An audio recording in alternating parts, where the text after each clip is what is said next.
What you think about when you're born into a fire?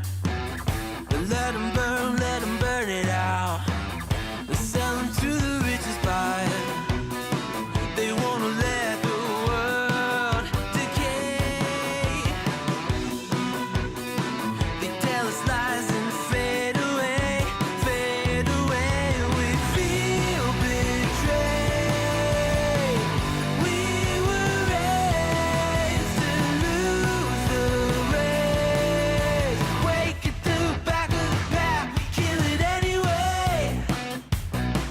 Listen up now, because we're never dropping out. Beat the odds, beat the big house. Our brains are bigger than the doubt. We've been thinking for ourselves, never let the truth fade away. This is bigger than ourselves, we won't let the world burn away, burn away. We feel betrayed. We were raised to lose the race.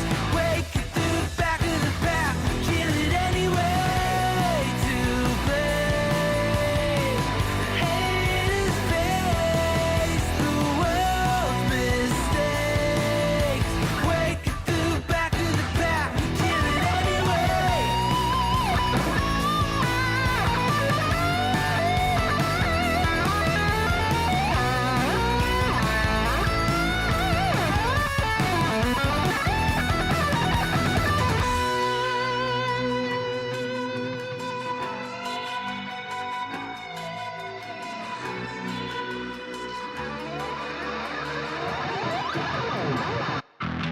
And we feel betrayed.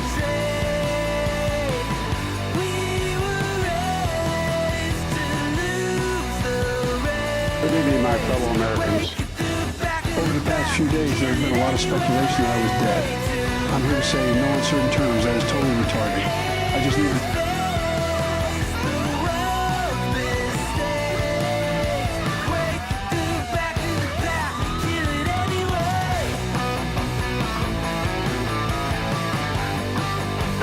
Hey nigger, explain yourself. Chris Tyson is a stupid nigger tranny. Oh my God. What is going on here? There's too much happening. Jesus, did you guys hear all that crazy shit right there? Roll the intro. Hey Daddies, it's me, the Linda Binda from TikTok. I wanted to make this video because I wanted to thank you for watching Cold Beer Confessionals with Will Bird. I think that's just incredible. I've watched a few episodes and I'm just like very intrigued. But you know what I'm most intrigued in is Jesus. Big Daddy's Clickbait. meat stick. I heard that it's very thick, like a good old German sausage. You know, Linda and her coochie loves that. Oh, never mind. Let's not go there. Anyways, I hope you have a good show and enjoy it as you can. There's a lot of weird things that go on, especially when it comes from the realm of Linda Bindaland. So, enjoy the show. Thanks for watching. Eli had viewers. Peace out. That's weird. Oh, it was just us. Welcome everybody. I'm Will Bird. This is Cold Beer Confessional. Lots of stuff going on today. Jesus Christ. I was doing a brake test on my 3D printed guillotine. It broke. If you're a Patreon member, you can see that video. There's a lot of expletives in there. I got it to go once and it wasn't on camera. But I think it hitting the floor as hard as it did. Because these are just concrete floors with just a little bit of carpet. Old carpet, like thin-ass carpet on them. Then I fired up the camera and went to do another test. Whack! There it went. You can see that on Patreon. If you're a Patreon member, I'm kind of doing some stuff. Trying to put more content over there of the build and stuff behind the scenes. And I'm going to try to make a couple weekly videos just specifically for that, I think. Thank you guys for joining us. I'm Will Bird. It's Cold Beer Confessional. If you want to support the show, want to join Patreon, anything like that, you can do it at coldbeer.fund, coldbeer.fund. There's some other things going on. You guys know Mr. Beast, his right-hand man, formerly right-hand man, now right-hand woman, got called out for inappropriate messages with a minor over on Discord, where all good things happen. That's a Reiki. So that's what I clicked on in the intro, and it was just someone screaming the N-word. So there's also this going on, a lot of litigation here. Here he goes again. Donald Vexatious Litigant Trump is now filing an FEC complaint, an FEC lawsuit against the Biden-Harris campaign, now the Kamala Harris campaign, as she is the presumptive Democratic nominee. And Donald Trump, in his lawsuit, in his legal action, is arguing that the transfer of money from the Biden-Harris campaign to Kamala Harris, now that she's at the top of the ticket, was unlawful and improper. New York. Here's what I figured. If Biden drops and anybody but Kamala becomes the nominee, there'll be a bunch of lawfare, of lawsuits, a bunch of bullshit. I don't think any of it will hold up because Supreme Court's already ruled basically back in the 80s that party transition stuff, it just happens, right? There was also but I figured that because it was Kamala, there wouldn't be nearly that much, but I was wrong. Times got the scoop. Before going into that, I just want to reflect that as Donald Trump takes these actions, doesn't it give you the exact vibes of the 70 frivolous lawsuits that he filed to try to overthrow a free and fair election back in 2020? Isn't it just a reminder of the themes that now exist in this election, that you have a phony, a fraud, a convicted felon, someone found liable for sexual assault, a loser in Donald Trump, and on the other hand, you have a successful prosecutor in Vice President Kamala Harris with a forward-looking vision for this country? More lawsuits, more whining from Donald Trump. Here is the New York Times article, Trump campaign files complaint over transfer of Biden funds to Harris. Maggie Haberman wrote this. So it was the Biden-Harris ticket. Now it's the Harris blank ticket. And he was just spotted. Joe Biden was just spotted today. I don't know why that rumor is going around that he's dead. He was just on the news, or he was just doing something today. What was he doing? Walking to an airplane or some shit. Anyways, it was the Biden-Harris ticket. Now it's just a Harris ticket. It's a pretty simple transfer of the money. This article, she says that Trump campaign filed a complaint on Tuesday with the Federal Election Commission against President Biden and Vice President Kamala Harris, accusing them of violating campaign finance laws by rolling President Biden's campaign funds over to Ms. Harris. That's Vice President Kamala Harris. Let's be clear about our language there. Oh, by the way, the same group of people, Citizens United, who basically destroyed campaign finance laws in this country, who recently argued before Judge Eileen Cannon, Donald Trump's appointed judge, who completely dismissed the special counsel's case. They want to have a lecture. The Republicans want to have a lecture on campaign finance laws. Really? Really? It goes on to say the complaint. He's had COVID. I mean, I wouldn't expect him to make a whole lot of public appearances until he's feeling better. Filed by the Trump campaign's general counsel, David Warrington, came after Mr. Biden's team amended the name of its committee on Sunday to Harris for President. Once President Biden, just say it right in the article, once President Biden announced he was no longer running for a second term. The fight over what is left. No, I mean, what are you doing, New York Times, here? Like, this is. So they've raised, this is weird campaign finance laws. They have like $270 million that came in since Biden stepped down, but they have $91 million that specifically belongs to the campaign. That $91 million can be used on different things, and some things it can't, but that's specifically to the Biden-Harris campaign. The $200 and some million is just to get Democrats, but get them elected, basically, through the DNC and super PACs and shit. Very intentional. Why do you keep calling the president of the United States Mr. Biden? Anyway, the fight is over what is left in President Biden's coffers that he is turning over to Vice President Harris, who had been his running mate. Kamala Harris is seeking to perpetrate a $91.5 million heist. Are you serious? So if Donald Trump would have caught a bullet in his fucking head at his rally, nobody could run in Donald Trump's place?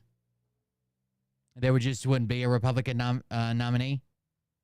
This has happened before. And it's the same ticket. So you voted for, if you voted in the primary and you voted for Biden-Harris, if Joe Biden would have died, it would have been Harris, the same exact situation. But you think that's unlawful some way? Of Joe Biden's leftover campaign cash, a brazen money grab that would constitute the single largest excessive contribution and biggest violation in the history of Federal Election Campaign Act of 1971 as amended, Mr. Warrington wrote in the complaint. Mr. Warrington accused the president, Ms. Harris, and the campaign treasurer of flagrantly violating the act by making and receiving an excessive contribution of nearly $100 million and for filing fraudulent forms with the commission purporting to repurpose one candidate's principal campaign committee for the use. No, he stepped down. If he steps down for any reason and it's his own volition, then yeah, you can't just, it wasn't subverted. He said, I'm stepping down. Of another campaign committee. We just pause there for a second. I mean, Donald Trump, who perpetrated decades-long frauds, where he was found liable for fraud. The Supreme Court's already ruled that party platform and choosing their candidate basically can't be held liable to all these different state laws about this and that and the other. And then the Heritage Foundation is running around with just fucking lies saying that this person has to be on the ballot by this day and this state, and none of those are even true. They just made it up.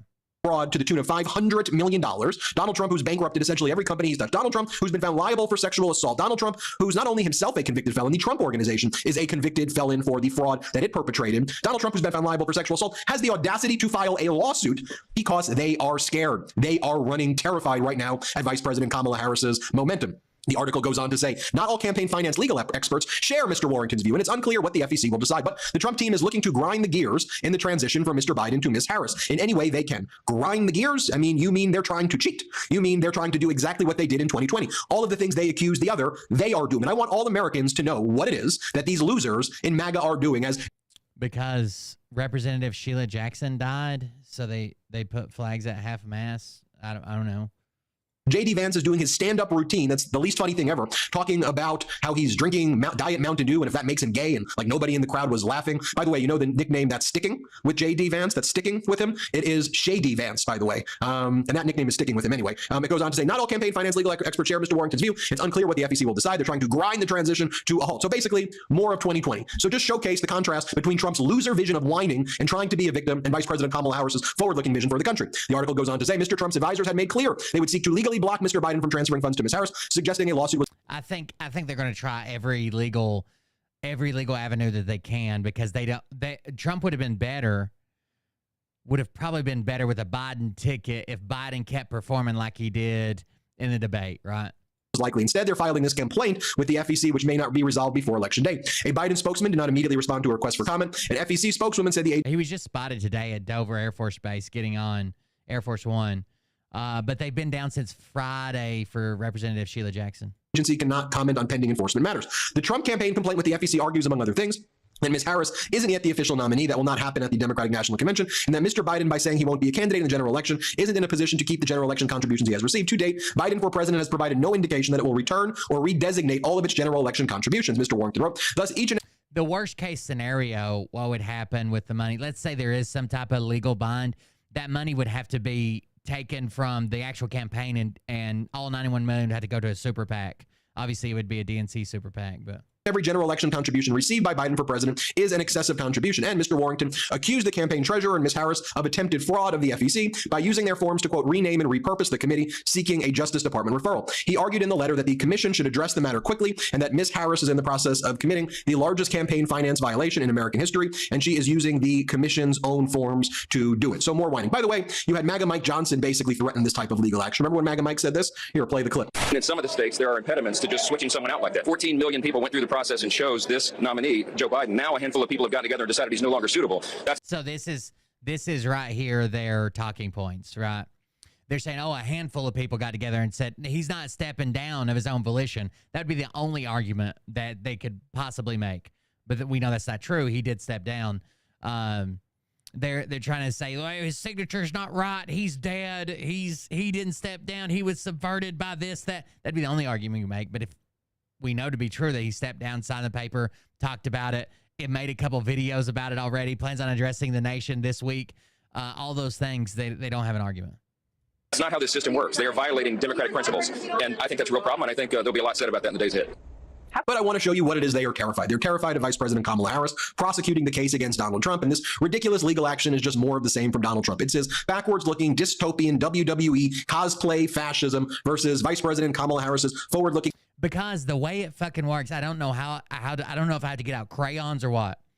When you vote for a primary, when you vote in a primary, you are voting for regular delegates in the DNC, right? These are delegates that are tied to a fucking a candidate, right? So these delegates that were gone, they were for the Biden-Harris ticket. They're tied to that candidate. The only person that can release those delegates is that candidate. So there was a person, I'm sure there's been before, a person probably won one delegate.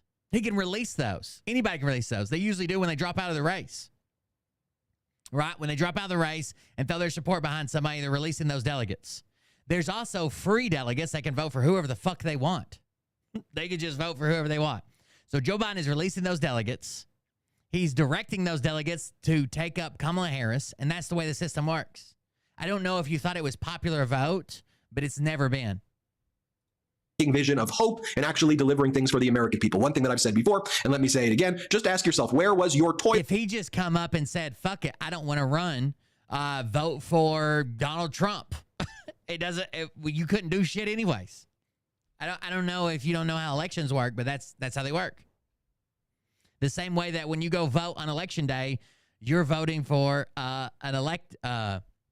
you're voting for a slate of electors to go and carry out your vote. They're not bound by anything.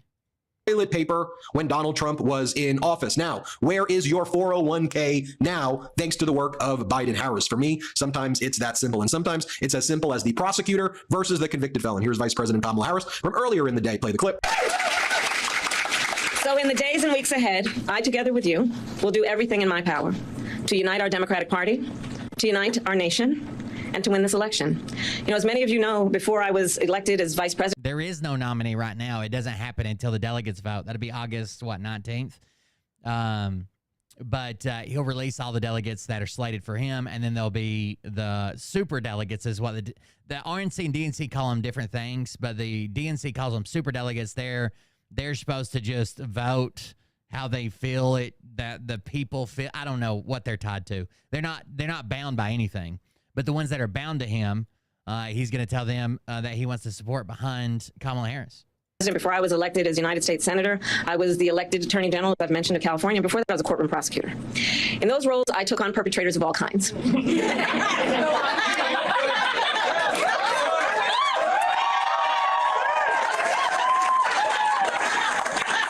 Predators who abused women, fraudsters who ripped off consumers, cheaters who broke the rules for their own gain.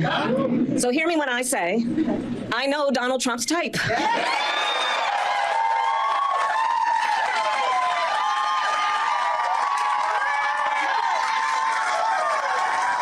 Well, there you have it, folks. Hit subscribe. Let's get to 3 million subscribers. Share the word with friends, family, coworkers, colleagues, anybody you know about this network. You can help support the network at patreon.com/MeidasTouch. And thanks as always. It's not possible without you. Love this video? Make sure you stay up to date on the latest. I would say they'll file every legal thing that they possibly can leading up to this.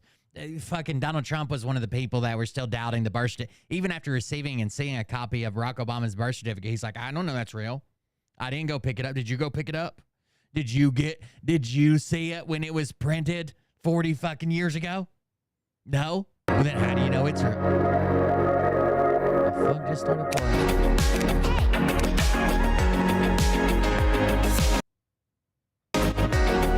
What the fuck is this? Stop. It was an ad that was already muted that started playing.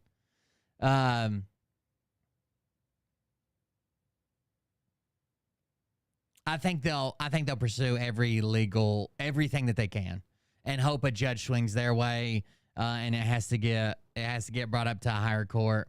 Hell, it's hard to say nowadays. The Supreme Court just fucking throws out shit. Judges that Trump appointed just throwing out shit, like appointing a special prosecutor. Now they're like, you can't do that. Oh, really? We've literally done it since the turn of the century, but you think that now you figured out something that is not, oh, okay. Like this wasn't obviously just a ploy to slow things down until the election. Jesus fucking Christ. Oh, it is what it is. It's wild. J.D. Vance did a speech. There are people calling for civil war if they don't win. The whole thing's a fucking joke. The whole thing is a joke on that side anymore. I don't know what to say. I don't know what to say about it other than that.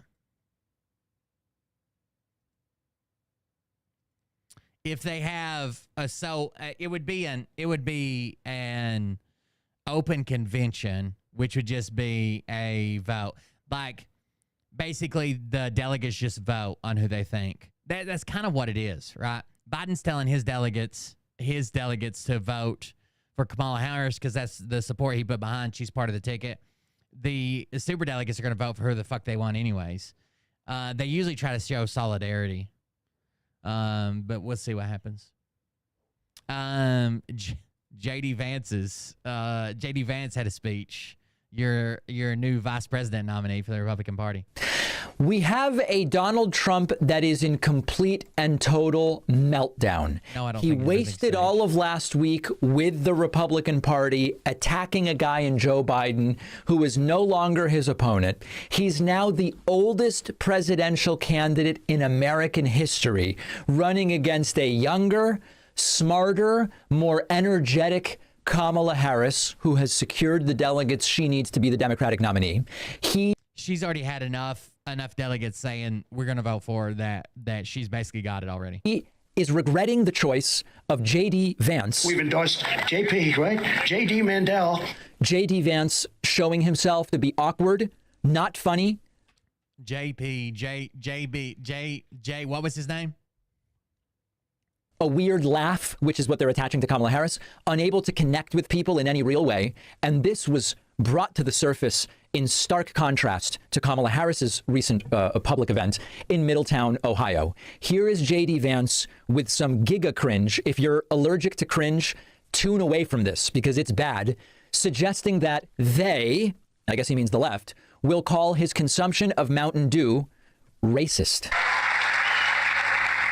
It is the weirdest thing to me. Democrats say that it is racist to believe, well, they say it's racist to do anything. I had a Diet Mountain Dew yesterday and one today. I'm sure they're going to call that racist too, but it's good. Got it. Good. I love you guys. Yeah. That should be a Kamala Harris campaign ad. It doesn't really need anything else. Just like, this is what you want? Do you want this guy? And even the friendly crowd, kind of like, ooh, I don't know about this. I'm really not sure. They are, of course, pushing the line that Joe Biden dropping out is an attack on democracy. Now, last week they said, when you call some... They are the ones that literally knew they lost, like Trump knew he lost the race and still tried to overturn it. But now Biden stepping down and his vice president stepping up is an attack on democracy. Something, an attack on democracy, you're inciting violence. Calling Trump a threat to democracy is what instigated the shooting against Trump, despite the fact that the shooters are Republican. Doesn't make any sense. And here is J.D. Vance saying Biden dropping out is an attack on democracy, even though, you may recall, J.D. Vance said if he were vice president in January of 2021, he would not have certified the 2020 election, which is, of course, the real threat to democracy. J.D. Vance is not good at this, and reports from inside MAGA are that they are very concerned with J.D. Vance's presence on the campaign trail. What is going on in this country is absolutely disgraceful. Let me get a little philosophical here. I imagine most of you did not vote for Joe Biden. If you did, welcome aboard. We're glad to have you. But if you want to run for president, you've got to make your case to voters. You make your case to voters. That's what President Trump did, even though he had already been the president. And even though he was by far the most popular person in the Republican Party, he ran for the Republican presidential nomination. He faced some good competition, and he made his case to voters. Sure, but had he won all the delegates that he wanted to and then dropped out, the RNC would have picked another candidate. If he'd have got to the RNC in 2016 or 2020 and said, you know what, I'm not running anymore, they would have picked a different candidate. They wouldn't have just been like, okay, we don't have a candidate anymore.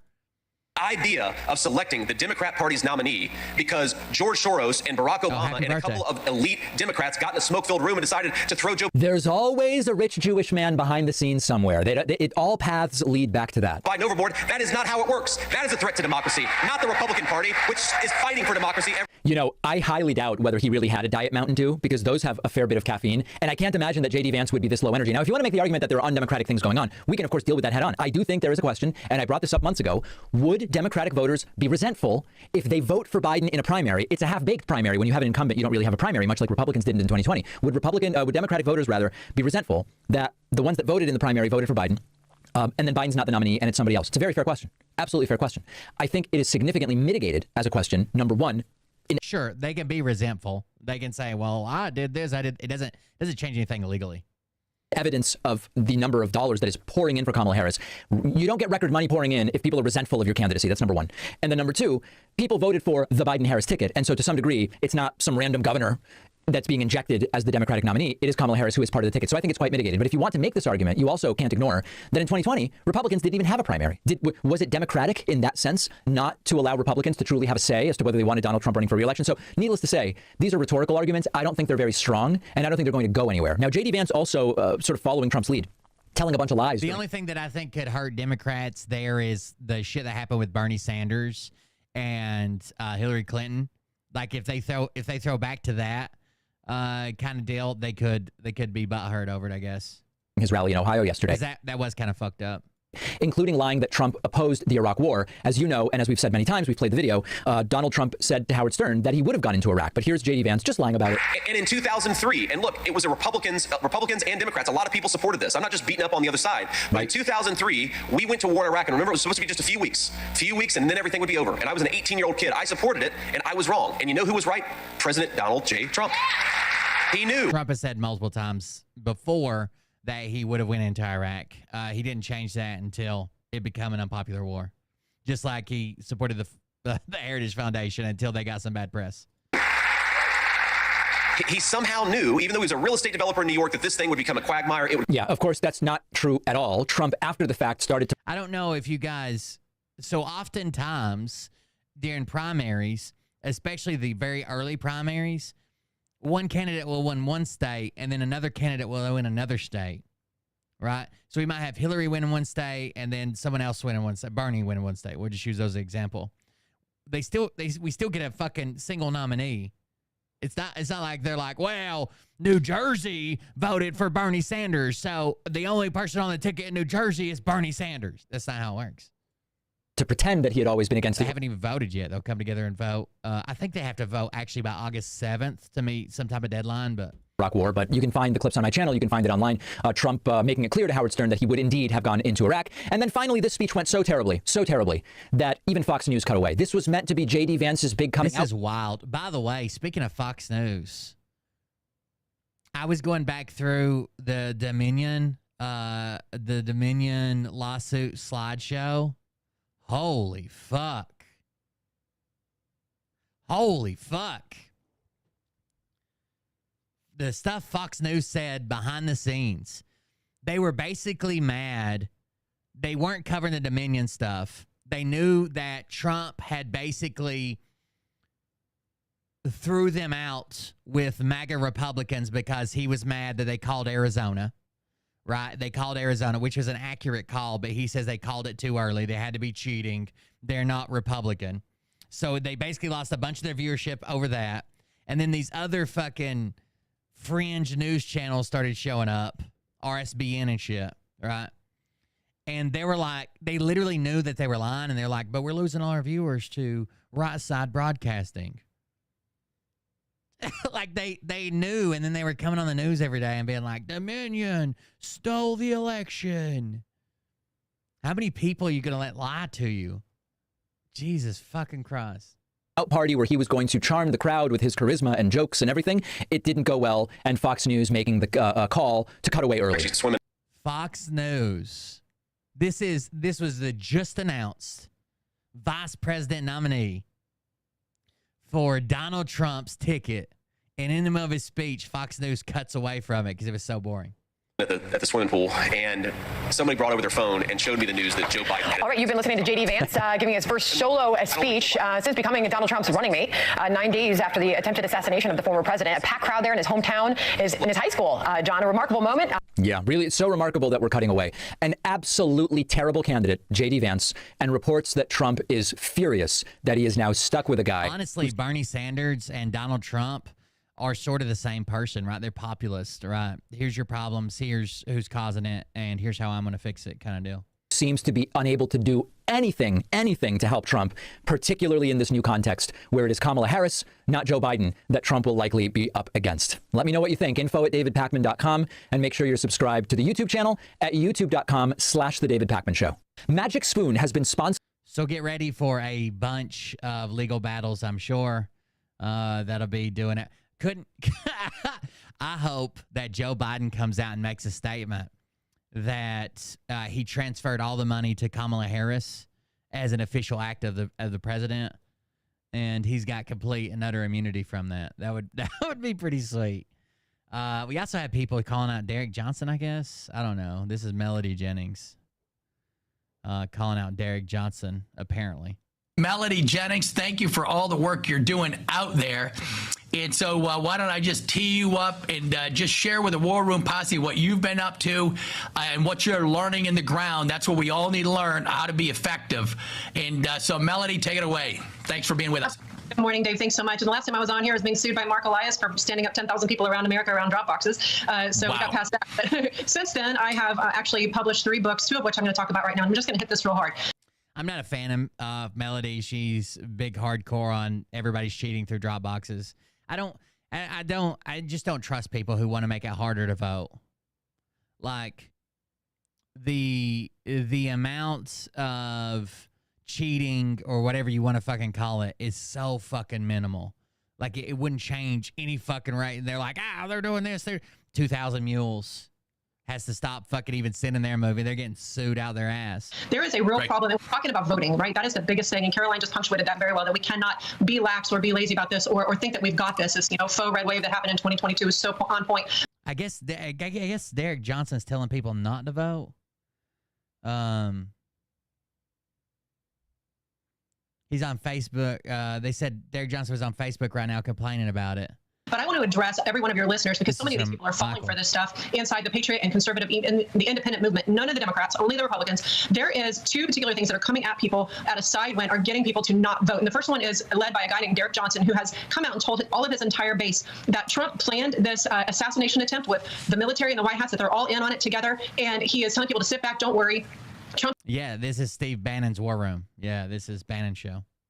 But he's in jail. Got this, and people are flocking to, well, actually some of the people that have been following him are realizing, okay, that's not right, and are leaving him. But many people have been duped into believing that the military's in control, sit back, don't do anything. And this is only to conservatives, and all of you are in danger of not voting, because why do they need to if Trump and the military, who evidently the military and Trump are going around the Constitution, which is bogus, but the military supposedly trumps the. How can you keep calling yourself a patriot and how much you love our country and love our Constitution, and then also simultaneously believe that the president is going around the Constitution to do whatever, to take a piss? It doesn't matter, right?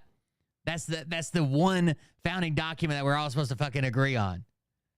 Constitution. All of these are lies, and the whole idea that Trump is currently the commander-in-chief and the president is completely a fantastical lie. All of the things that are being told by this guy and by his following, he gaslights and bullies his people everywhere. So I'm asking you to please consider. That's why it's terrifying that Trump said, hey, they cheated, even though he knows this isn't true. He told people personally around him he knew he lost, hey, when there's cheating like this, sometimes you got to change the rules, suspend the rules, stop everything, including the Constitution. That's terrifying.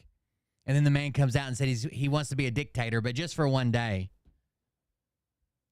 That's what all dictators say. Just give me the power, I'll fix it, and then give you the power back. That everything he's telling people is causing them not to lie. And there's 3 groups in here that are in danger. The ones that say, well, Trump's got it under control, I don't need to vote. The other group is when things don't go the way that Derek says they're going to go, then people get upset and they blame Trump for it. And then they also leave. And then the third group is people who are like, well, hold on. If Trump's doing that, makes him a seditious traitor, murderer, because we lost Cory Comparator. And of course, people are in this guy. I would love. These Q-tards have been saying this bullshit over and over and over and over, and Phil and Derek and Scott McKay, these fucking retards have been saying all this shit. And Trump's been giving them a wink and a nod and playing this music and saying these statements and doing this, right, to play up to the Q-tards. I would love if for some reason that when the election happens, they all get fucking pissed off saying, I didn't think there was going to be an election. I thought he was already charged. I thought this was supposed to happen before this. And none of them fucking voted. I would be so fucking... I bet half of them don't vote anyways. Guy in particular is saying, well, it's just, casualty of war. If this happened on the left, this would be called a false flag. This would not be called a casualty of war. And so people... And let me tell you, this is hundreds of thousands of people of war. a seditious, traitor, murderer because we lost Cory Comparator, and then they also leave. And then the third group is people who are like, well, hold on, if Trump's doing that, makes him a seditious, traitor, murderer because we lost Cory Comparator. And of course, this guy in particular is saying, well, it's just a casualty of war. If this happened on the left, this would be called a false flag. This would not be called a casualty of war. And so people, and let me tell you, this is hundreds of thousands of people listening to you right now and watching the show. You've got 20,000 people watching right now. A bunch of them. Yeah, I think some of the craziest fucking Q people probably don't vote at all. Hell, fucking Phil was running around with fucking other candidates saying this is going to be the next president. What was the guy's name? The guy from New Jersey that he has the picture with? I've heard Trump is commander-in-chief and he's in control. The other group, Dave, real quick, is a sovereign citizen state nationals. These groups are telling people, hey, this is a corporation. You are a corporate entity. They're trading on your good name on a stock floor or something, so don't vote. As a matter of fact, go and change your status. There you go. Become a sovereign. Chris Christie, thank you. They're over here. They're over here saying change your name. You can't vote if you're a sovereign national. They're trying to make you part of the system. They're going to make you a boat. Then what? You're going to have to pay for dock space. Which means get rid of your citizenship. And by the way, that's the stupidest thing you could do. That will really hurt you. All the things that they're wanting you to do inside of these groups that are only aimed at conservatives on the ground. This is happening all over. This is what I'm seeing grassroots is so many people are buying into these things. And this citizen thing, they're actually in the sovereign citizen state national, they're actually asking you change your status, which means dump your citizenship. Guess what you cannot do when you dump your citizenship? You cannot vote for president. And arguably, Dave, this is happening to millions of people across America. It's happening. God, how funny would it be if they are fucking rescinding their own citizenship and they show up to vote and none of these motherfuckers can vote? I don't even think they're filing the right paperwork to get rid of their citizenship. Or when Donald Trump's plan kicks in, they all get deported. Everywhere. I went to the Reawaken tour. I'm speaking on the last one, speaking at the next one. Practically every single person that came past my book table, by the way, I've got 2 books on all this stuff, we're like, oh yeah, the U.S. is a corporation and the Constitution is broken. Then stop speaking at the fucking tour, you dumb bitch. Clearly, something's being peddled there that is not right. Oh, I just keep speaking of this tour, and it seems like everybody there thinks the U.S. is a corporation, and we got to be sovereign nationals. It's very strange. Maybe it's the places you're going and the people you're speaking to. This is all targeted at the conservative movement. And I got to reawaken America, guys. Honestly believe this is dark money that's funding these things. So while we're looking at all this stuff out here, a lot of people are looking at all this going out here saying, oh yeah, that plugs into these narratives that we're being told. So I am imploring these. It's not dark money funding these things. It's grandmas and their retirements funding these things. And I'm imploring conservatives and Trump lovers, please let go of these fantastical. I'm just sitting at these tables trying to sell my books. I'm just trying to sell my things. I don't know if you guys saw them on the screen there, but I got these books, and every time I'm sitting at the table selling these books that people walk by and they're like, oh, the U.S. is a corporation, but I still got my books. Solutions that are warping your mind. We have got to get out and vote, and please dump that stuff. This book completely dispels God damn, put them down. We get it. Thing about Trump being commander-in-chief, Patriot PSYOP, you can find it on Amazon. This one is the corporation illusion. This gets rid of the whole idea that the Constitution was subverted and that we don't have any control. Don't get me wrong. I'm glad somebody else is calling out Derek Johnson and all the bullshit he puts out, but this lady ain't it. Everything, and that that it's basically there's no point to vote. It's so sad to watch this happening to our movement. Yeah, Melody, give it. It's kind of funny. I hope it's kind of funny because for 4 years they peddled this that Joe Biden was a clone, lizard, reptilian. He's not going in the White House. He'll never step foot in the White House. He'll never be president. Donald Trump's really commander in chief, and it's cost them their fucking election. It's kind of funny, right? For 4 years, we tried to tell them, like, this isn't true. This isn't true. You know this isn't true, right? It's not all a movie. Then they're like, we're going to lose the election because of it. These groups are not sizable. You've given some sense that they are. Steve Bannon, right, the one great virtue of his is he always calls for the receipts. And these groups, right, if you're involved in a group that cannot provide you with evidence on paper of what they're talking about, Derek Johnson can almost read the Constitution. Check out, go check into some trusted groups you do know. It's terrifying that they think the people that do not align with them politically or religiously are being sent to Gitmo, not because they're military prisoners, but because tribunals are faster and they don't waste time on things like evidence. and then they're being fucking executed. What is their crime? They don't agree with Trump. Imagine these people actually had their way, what America would look like. And so, Melody, are these groups sizable? And, do they have a following on social media? Or I have not ever heard of them, thank goodness. But what's going on out there? How big are they?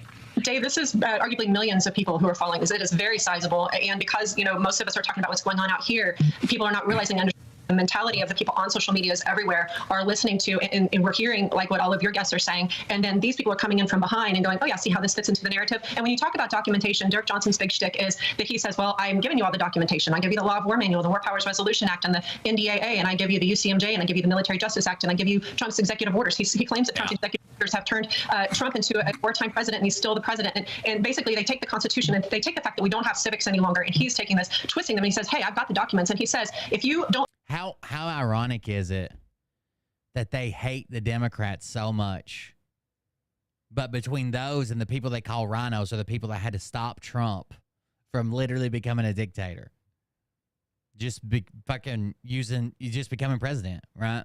Overthrowing the fucking government. Agree with me, you either haven't read or you are ignorant and not able to comprehend. So he gaslights and bullies his followers into intimidation. And yes, it's hundreds of thousands of people between the corporation illusion and please get rid of your citizenship, which is a big thing that's going on underneath. They're actually standing up folk governors, and they stood up a folk president in 2010 who's in prison, by the way, for 18. These are large groups, and they're all being influenced on social media. Yeah, well, I know. And that now you jog my memory because I did run into that with a lot of good conservative friends, and they would talk about, Dave, that's not constitutional, this is constitutional. And I had to argue with it. There's no one more Constitution-minded than I am in the Judeo-Christian West and the whole tradition. But unfortunately, the Constitution has been amended, and there are precedents that go against us at every turn, and those are current law, right? Yeah. So the folks out there spinning these tales about original... I think that, I hope that one day that it'll be taught in the history books how fucking close he was, how fragile fucking democracy is. And if you can just make enough people mad and show up, I hope it's taught in the history books how close he fucking was. Documents, and this is what's in play currently. That is not the right argument, and that is not logic. And it's incumbent on them not only to give these theoretical arguments, but to give the empirical arguments.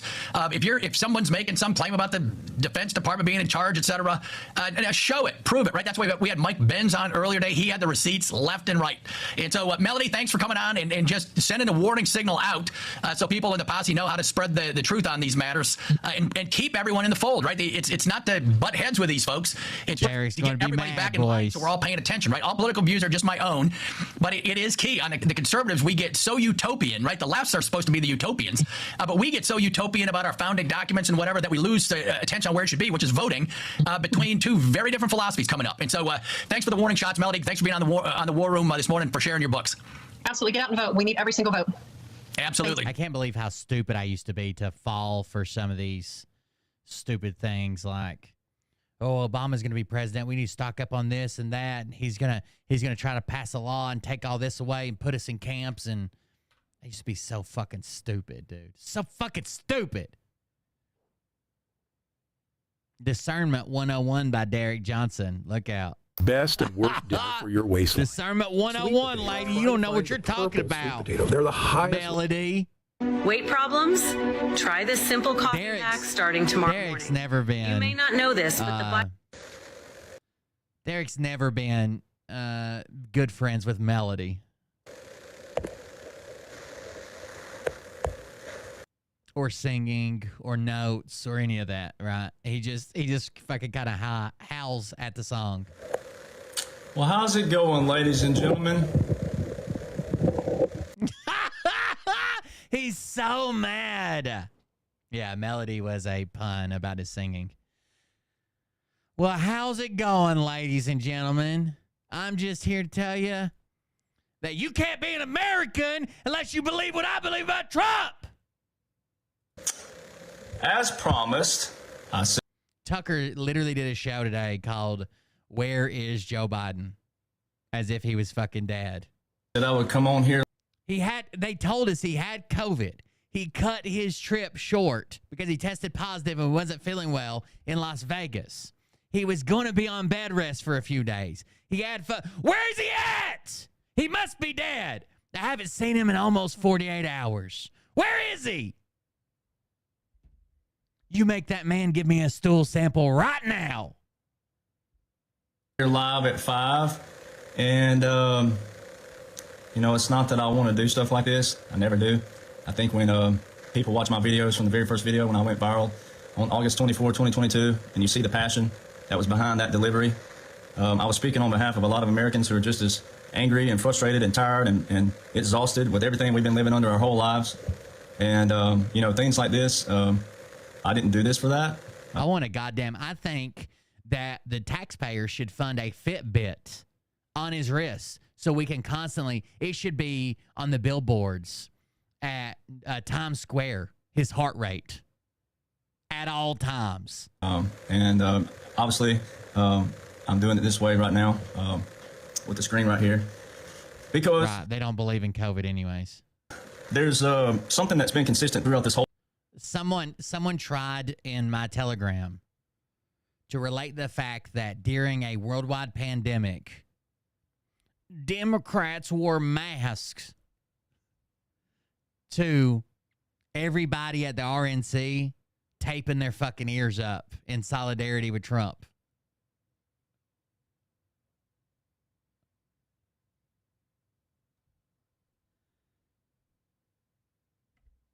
I'm sorry if you don't like me anymore. I don't know what to tell you. You all are fucking retarded. Y'all are fucking retarded. I don't know what to say anymore. I've tried being nice. I've tried showing you the truth. I've tried walking you through the truth. I've tried drawing you a picture. Y'all are fucking retarded. Y'all ain't good for my blood pressure. The whole movement that we've been talking about is discernment. Discernment, we're in a spiritual warfare. We're in an informational warfare. It's a spiritual warfare. Like the founding fathers said, don't vote. Pray about it. We have a lot of wolves in sheep's clothing. All right, when I went viral, I was on just a Facebook Live just like this. Worldwide viral, Derek. Don't sell yourself short. You went viral worldwide. And a buddy of mine was struggling with people around him, and I got frustrated for him because, hey, I know what you feel like. I've been there. I was receiving the same everything. You guys are receiving. Exactly. The biggest issue for Republicans leading up to the election was age.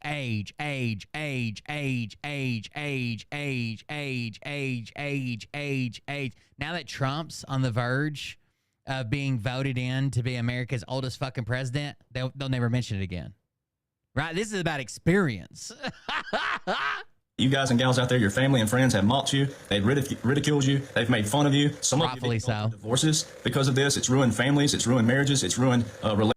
Right. You've ruined families and marriages and relationships, and you've ruined that, Derek. You peddling this bullshit that you know is not true. Relationships of all kinds. It's not. You're going to have to drive out to the gravel pit again and shoot some guns that are unrelated to the shooter, the caliber, the weapon system, the acoustics, the bullet speed, maximum effective range, unrelated to any of that. Just shooting and saying, well, I'm about tired of these people. Get on the mainstream media. Just Republicans and conservatives that are understanding this. I mean, there's Buddhists, there's atheists, there's gay people, there's black, white, interracial. There's all kinds of people who have read what's in place that get it. So when stuff happens like what happened in December, this is not the first time this person's done this. And they're attached to a lot of people that you're going to have to go research yourself. I'm not here to attack anybody. I'm not going to put them down. But when they attack me, I'm going to show you the evidence of their lies. All right. Lie is a strong word. Lie. If you have a difference of opinion, same thing if you read the Bible. If you have a different outlook on the Bible when you read it, it's not my duty to tell you that you're lying. All right. It's not my duty to tell you that whatever it is. I'm not going to, when you tell me, well, you perceive something differently, I'm not going to call you a liar. That's a strong. Right. So just like the Bible, I guess we're supposed to read these documents and interpret them differently, or how we feel about them, what we want them to say.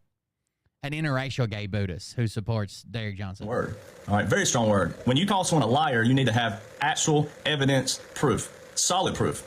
All right, and so this particular person, it's not their first time trying to attack me, and it's also going to show you the age of discernment that we're in right now. Because when they're trying to attack me, when I went viral, my goal was not to set up a page, like pin the tail on the Derek page, or it wasn't to try to start a TV show or be a host of anything. I'm not a host. If you watch me on all my videos, what do? I do podcasts. I'll go on podcasts, and I'm not knocking people who have TV shows and podcasts, because a lot of people I know have spent years building their platforms. I'm not knocking people who want a platform.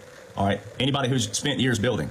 All right, however, President Trump addresses this all the time with Section 230 in the Digital Bill of Rights. Right now, we have so many people all over the internet who are trying to make a name. Well, what are they trying to make a name for? Is it for you?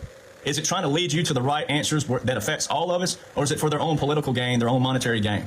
All right. I didn't do that for that reason. All right. Wait, but you finally were able to move out of your parents' house. You remember you were a Billboard hit artist and you still had to live in your parents' basement? But now that you've sold books and monetized and sold merch and made all this money, you were finally able to buy your own house at fucking 45 or however goddamn old you are.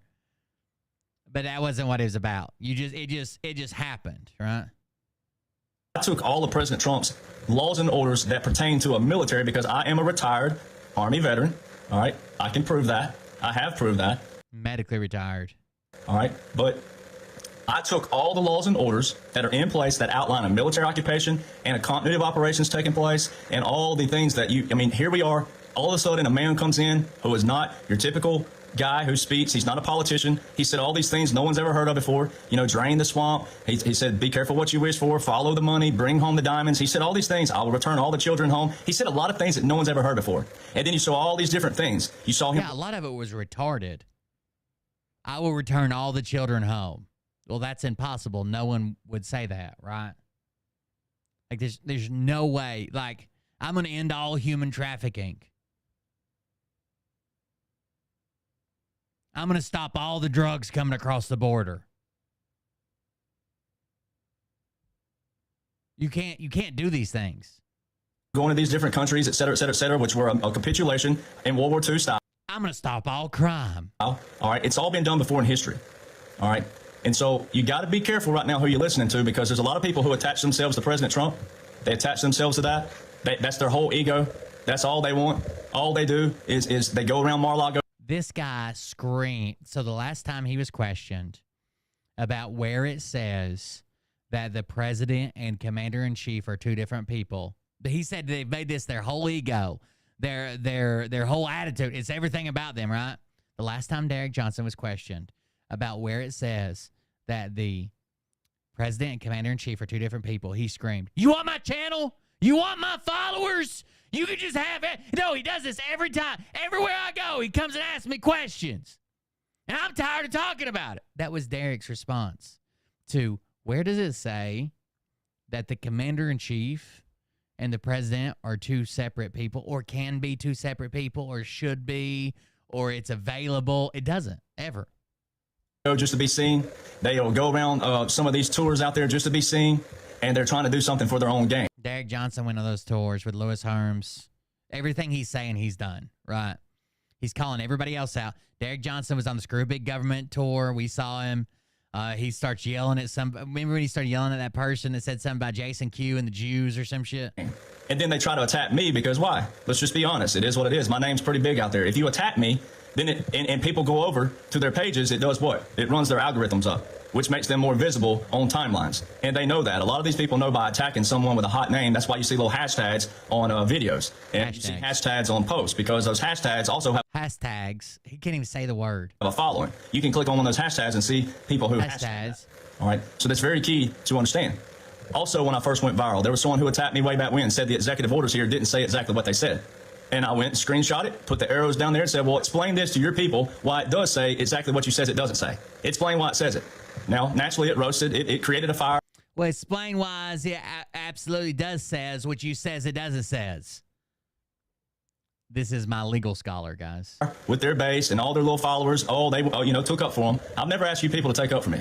I want you all to have the discernment. It's all in laws and orders. It's public information. Nothing I show is secret, classified. It's all public. It is up for interpretation. All right. So this person had a name, a username, and their username made people think that it was someone already popular out there.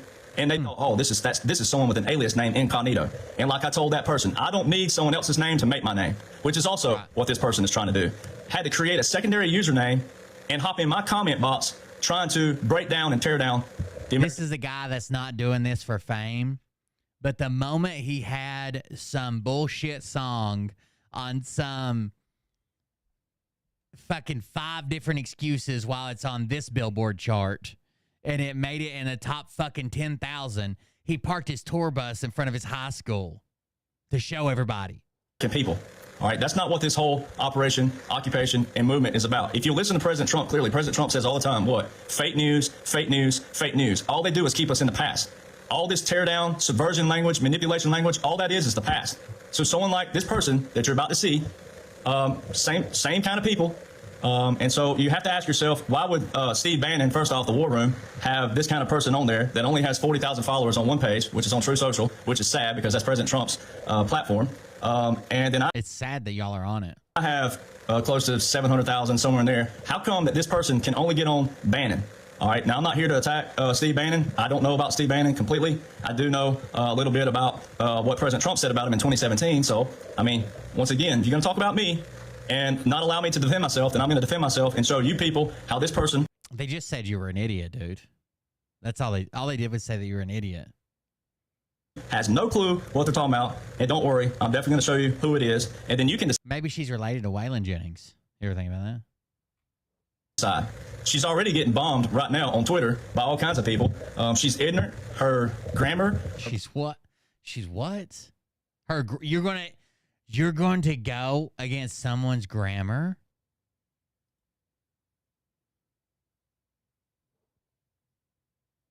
You just said she's ignorant in her grammar. And then you can decide. She's already getting bombed right now on Twitter by all kinds of people. She's ignorant. Her grammar, her punctuation, she can't spell. She's ignorant. Her grammar, her punctuation, can't even spell. She's an author. She's ignorant. People, how this person has no clue what they're talking about. And don't worry, I'm definitely going to show you who it is. And then you can decide. She's already getting bombed right now on Twitter by all kinds of people. She's ignorant. Her grammar, her punctuation, she can't spell. Everything shows that she don't need to be in the future nowhere near remotely close to President Trump or anywhere near federal government, state government, local government, anywhere. All right, so I'm going to show you the evidence of it. The laws of once again are public. And the other thing I have a question of is why would you not want to know that there? That's right. The whole thing was a lie. When he was 24 years old, I think we did that on the show and kind of showed that or whatever. It might have been because you sent it to me. He said he did that when he was 24 years old. He brought his tour bus and showed off everybody that he was on the list again. But he didn't even have his first hit on the Billboard list with 15 excuses behind why it's on this Billboard list until he was 33. There's something that the president can do.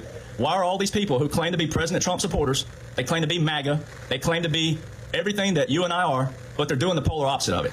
Why wouldn't anyone out there who supports President Trump, why would you not want to know that there has already been something done in World War II history that most certainly proves a military occupation and continuity of operations together? They're all lawful. It's constitutional. So why would it shouldn't have to? Here's the problem. You shouldn't have to look and add these pieces together to prove anything. It would just be written in black and white. That's how everything in the U.S. government works. Just written.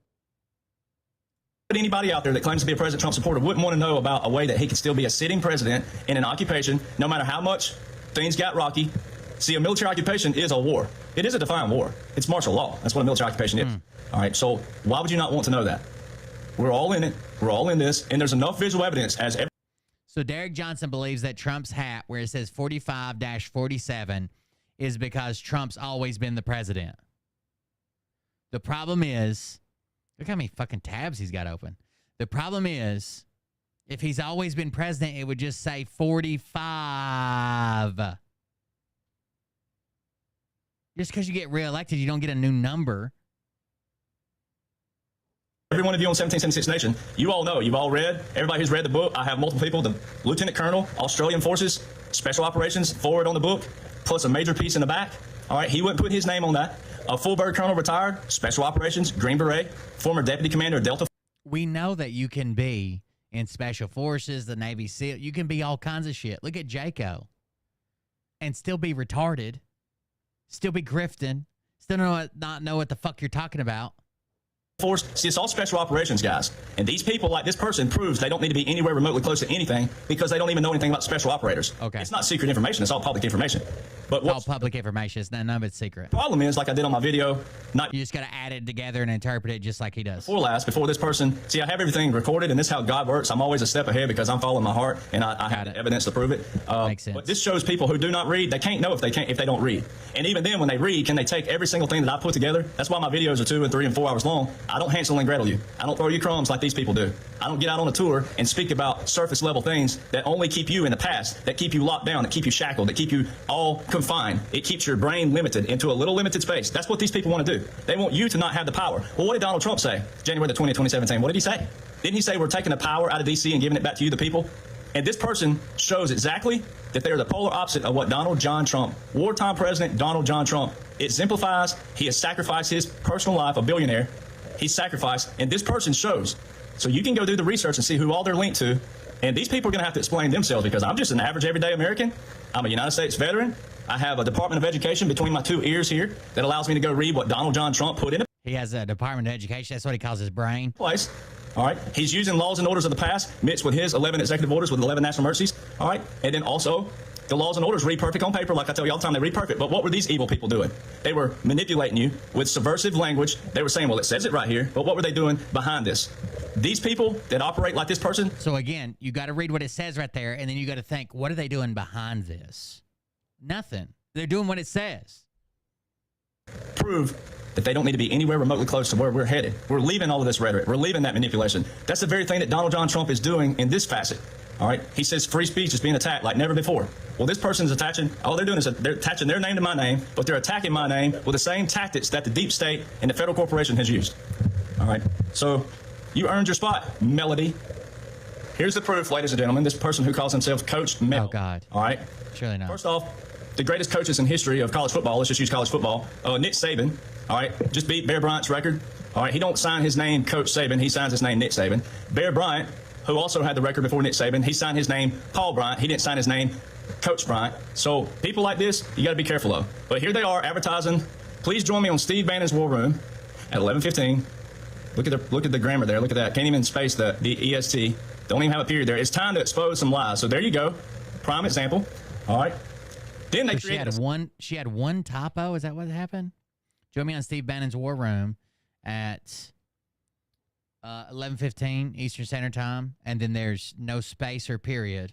It's time to expose some lies. So she had one typo, one space,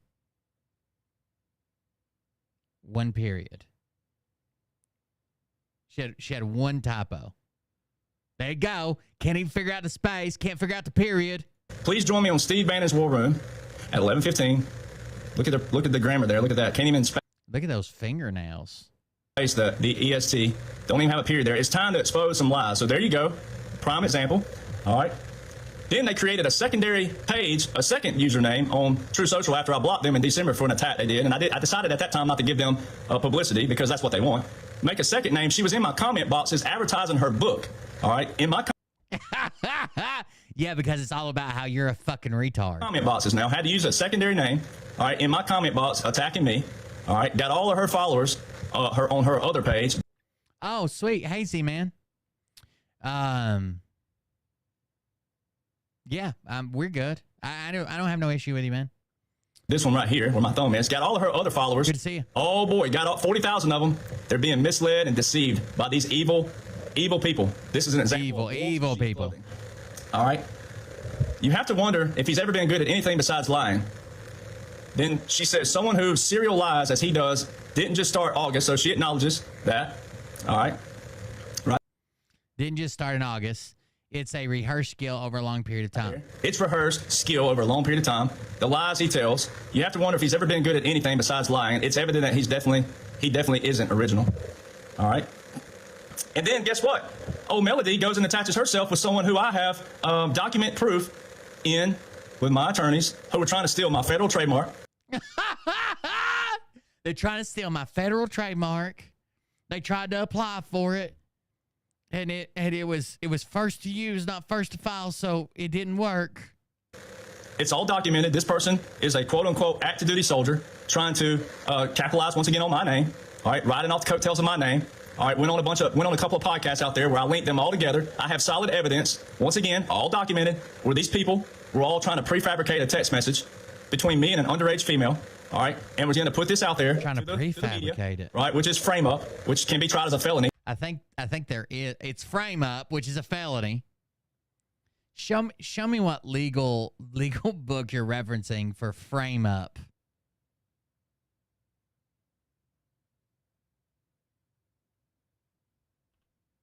Frame up. It's a felony.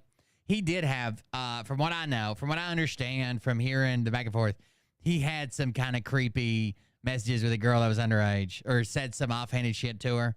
I don't know anything about people manufacturing these text messages. Where I linked them all together. I have solid evidence, once again, all documented, where these people were all trying to prefabricate a text message between me and an underage female. All right, frame up. We're going to put this out there to the media, right? Which is frame up, which can be tried as a felony. Felony frame up. Depending on what state it is. All right, I have solid proof of that.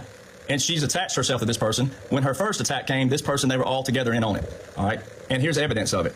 Oh, I'm beginning to see what's really going on here. This felony frame up. Knows what's going on. You're all linked to Chucky. Male do better. Busted.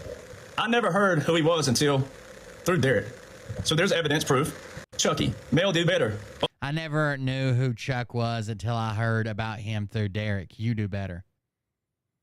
Here, he's in your group and responding to me under another page. And my statement still stands. Good for him. Busted. I never heard who he was until through Derek. So there's evidence, proof, that she's linked herself with this person who is violating their oath, they're violating military regulations, and they're violating... And they're framing people up. ...their own branch regulations, whom I went to JAG with. JAG asked me, when this was all said and done, will I do a video calling the dogs off? Well, I never did that because why? Their person, this soldier, didn't do what he was told to do. Weird. So you called the judge advocate general, and they said, maybe you should make a video telling people to stop attacking Chuck because he didn't do anything wrong. And you're like, I didn't do that. I didn't do that. So the only response he got from JAG was saying, maybe you should make a video telling people to stop fucking reporting this guy. He's not doing anything wrong.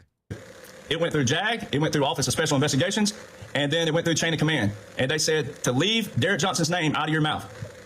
And this person has already violated that. And this is who this... Oh, my goodness. This female is linked to, all right? But they use these things on purpose. See, they're going to try to twist this. They're going to say manipulation. They use manipulative tactics and subversion. They're going to say, oh, no, I didn't. Subversion. Well, too late. I have it documented now, right? And I already have stuff already documented with my attorney that shows that the same person, this soldier, and others went to the USPTO.gov and filed for my federal trademark. All right, and federal... Yeah, you don't have it through your... They put their name on there on purpose. They wanted you to fucking see it. Extra people signed up to it because they said, fuck Derek Johnson. I want my name on it. Law says first to It's not some secret you figured out, bro. use, not first to file. And I have over 2 years worth of use. All right, well, then they put in a letter of abandonment. And then right after the letter of abandonment, that's also damning. Why are you filing for a letter of abandonment? Right after that, then this female goes on the attack of me, and that same quote-unquote soldier is over there. So it was me who went to JAG. It was me who went to Office of Special Investigations because I'm a retiree. If I wasn't a veteran, I wouldn't have been able to go through JAG. I'd have had... Wrong. You can report any crime you think's been committed to JAG. Go into a civil court and file for that way. But because I am retired, and most of these people didn't think I was, well... Wrong. You're medically retired. That's what I did. I went straight through JAG. I'm the one that went to JAG. They escalated it to Office of Special Investigations because it is different. It's not your typical JAG case. All right, and then... Yeah, you went to the wrong spot. You went to the wrong people. This person was told that I wouldn't pursue charges if they'll keep my name out of their mouth. And guess who's done attached themselves to it? This person here. All right, so... This is why President Trump says, be careful what you wish for. Because when you put stuff in writing and you attach yourself to something... So this person went on Steve Bannon, so now he's going back after Chuck? Then all of a sudden, you might become a part of something you really didn't want to be a part of. All right? So, this same person... retruths mine... Our fine men and women in uniform, our fathers, brothers, uncles, mothers, sisters, aunts are not rats. This is disgusting. Torching the barn, killing the rats. Over 210 commanders from... captain to 4-star. 2 months after USS Williams ran aground in Africa, it's commanding. That's all it says. Torch at the barn, killing the rats. You know, when I do post up about commanders being relieved of duty, Our fine men and women in uniform, our fathers, brothers, uncles, mothers, sisters, and aunts are not rats. This is disgusting. Ladies and gentlemen, this is a person who claims to be a Trump supporter, claims to be MAGA, and they don't know the difference in a commander being... It doesn't matter what they're who they support politically. ...relieved of duty for doing something wrong. They're being relieved of duty by people who are in uniform. If the people in uniform are doing right by the uniform and the military regulations and the branch regulations of which they wouldn't be relieved of duty. All right? There's been 220 plus commanders from a captain to a 4-star general that's been relieved of duty since June 2017. Who was your president? All right? And then when you read the laws and orders, as most of you have, it's clear. You saw President Trump's, all these different tours he went on. The North Korea, we're going to pull that up in a minute. Capitulation. You have evidence of a military occupation. These people have no clue about it. Same thing when I went on radio last year on the publicity. Most of those radio hosts claim to be Republican, claim to be giving the truth to... Most of them hated you, called you out, called you a lunatic, cut you off early. We heard a lot of those clips. People claiming to be out there, oh, I know the Constitution, this, that, and other. I got on there quoting all these laws and orders. They had no clue what I was talking about because they don't read the in-depth. They're like, who the fuck booked this guy? They have no clue what's going on. And they can. And what's bad about this situation is I don't do this to attack people. This person made their choice clear. These people are choosing to stay in the past. They're choosing to stay in the same rhetoric, the deep state, the swamp. They're the same people. It's the same attitude. It's the same manipulative language. It's the same subversion tactics. It's the same thing. I spoke to OSI about Derek. He took Derek to be a fool. Oh, I'm sure. Because, once again, the fact that they asked him to stop attacking, to call people off of attacking Chuck, an active duty service member, tells me all I need to know. Me relieving these people. These people, when they go through a relief of command, that means there was an investigation launched, and then they went through a legal, lawful process, and then whoever made that decision to terminate is based off of military regulations and the laws and orders put into place. And here's this person who don't have a clue about that, saying that these people relieved of duty are not rats. And here's proof of her today. Went on Real America's Voice. Shame on you people, all right, for having someone like this who has no clue what's going on. Real America's Voice. Bannon's War Room. Then she gets in the comment box, says the man who pretends to have access to Trump on an intel level, says the man who is spitting on the grave of Corey Compatori. I don't know how you said that's the guy that was shot. Trump knows now. The man who pretends to have access to Trump on an intel level, says the man who is spitting on the grave of Corey. Yeah, I can holler at you at a different time. I don't have calls set up for the show tonight. I don't even have the audio set up. But I can holler at you a different time. Trump knows now. Yeah, President Trump does, because Trump also knows that I've been to Mar-a-Lago more times than you have, if you've ever been at all. All right? And if you've ever been at all, I've been twice. I don't know if you know this. I've been twice. And all of President Trump's people that I know are telling me to keep doing what I'm doing. All right? And I also have an oath, and you don't. All right? If President Trump called back all the military, and that included all retirees, which probably wouldn't happen, but if he did, I'm going, you're not. All right? So that's what that has to do with. You're demonstrating that you're not for the people. You're for your... The only people that can be called back for life are officers. Derek Johnson's not an officer. Yourself. You're in it for selfish gain. You're in it for yourself. You want to be a face. You want to be a name. But you got to attack my name, and you got to ride on my coattails. You're in my comment box on True Social, and this is my comment box on Twitter. Here you... He tries to tell people he was almost a general because his test scores, but that's not a thing. You are in my comment box trying to advertise yourself. And anybody who's listening to me, they know the fact. I hate the word intel. I don't like the word intel. I always say, no, I don't have intel. I show the American people the laws and the orders and where to find them on .gov and .mil sites to prove that this is all in place. Go read for yourself. If there's anything I talk about, it's always go read for yourself. Somebody left a comment about this today. Hold on. Let's go read how dumb they were today.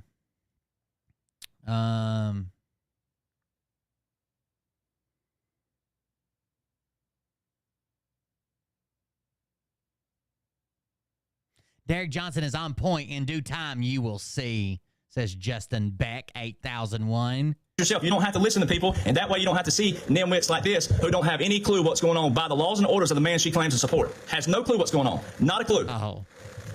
No. He doesn't want anything but to write about himself being a cowboy. So I don't like the word intel. I've never acted like that I have intel. I have everything by law. He's been so frantic about this. He's even given up his music career. You know, that long and prosperous career he had in the music industry. Orders.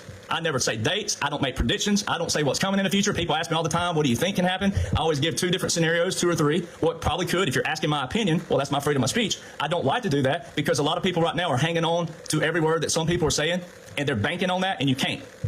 A military occupation is a defined occupation, and it's defined in the laws. And this person, we're getting to the meat of it now. Once again, I don't know if he's ever had why would you not want to know what Donald Trump put into place? If you claim to support the man, and you claim to love him, and you claim to would do anything for President Trump, if your brain has the capacity and your IQ has the capacity to read everything that's put into place, why would you not want to know what is in place that clearly, more than clearly, outlines what everybody else has read? I'm not the only one. The other thing is, adding to that really quick, why is she only attacking me? Why isn't she attacking all the other people out there that I go on shows with? Not that I want them to get attacked, but why is she only coming after me? Because I'm the biggest name in it. I'm the biggest name, and she knows that the algorithms will drive up when people go over there and comment. But no, Miss Melody, not when those comments annihilate your page and what kind of fraud and felon you are. Oh no, not when the comments, because you've already went and deleted. You've already deleted the person here. You've already gone and deleted. By the way, a lot of people calling other people felons suddenly. Deleted some of your comments. So what do you got to hide? If you're all about what you're saying, then why are you deleting comments from the person who basically baited you? They set you up. And you prove how incompetent you are. You prove how ignorant you are. You prove that you don't need to be anywhere remotely close to a Trump trash can, even taking out the trash. You need to be at home, sitting at home, doing whatever it is you do, and do good at that. Go wash the dishes, bitch. Because I really do. Please, Lord, yes, please let Donald Trump see this. Yes, please, sir. Please let President Donald John Trump see what kind of person you are. You're doing the very thing that he talks about not doing. You're keeping people in the subversion language, the manipulation, the attacks. That's right. Even if I was wrong about something, my heart and motives lead people to the laws and orders. I'm human. Laws and read what I put out. You're going to make a mistake. You're human. But just because you have a bad day don't mean you have a bad life either. So it goes to that. I show people laws and orders in a chronological order that are all put out there on .gov.mil sites. The people have spoken. The people who follow me are people who went and read what I put out there, because most of them went and read as you're supposed to do. Yeah, and they took your interpretation that you told them to spin on. Always said from the get-go, don't follow me to follow me. There is no, he says it's all written down. There is no plan from A to B written down that matches fucking Derek Johnson's story, right? You have to take A and believe it somehow ties into B. And then for C, you have to believe that somebody did this over a soccer ball. And then for D, you have to read this executive order, but that's not what it really means. You have to do this. And then for E, you have to watch Derek Johnson's breakdown of 2 of Trump's rallies where he said this word and he's never used it before in gematria. It's none of it. None of it's the way he makes it seem like. Just go read this paper and it says Donald Trump's still the president. Go look and see what I've read and what I've put together and see if you come to the same conclusion. And what have people done? The people who follow me, Miss Melody, are the people who have gone and read because they went thinking, oh, there's got to be an error. There's got to be something in there that's not right. There's got to be something there that just that debunks this. And when they went and read, see, that's what my following is about. And they're not following me because it's a following. They're following because we're all in this together. They know I'm not better. Look how many, they know that I don't. How many times do we read legal documents or laws and someone's like, well, doesn't that mean this? And I have to explain, no, I think it means this. Sometimes we even have to look it up. I don't even know. But imagine reading just document after document after document after document, and you can read it, but you don't understand in what context or how it applies. But you have Derek Johnson telling you this is how it is, and this is what it means, and this is why he said it.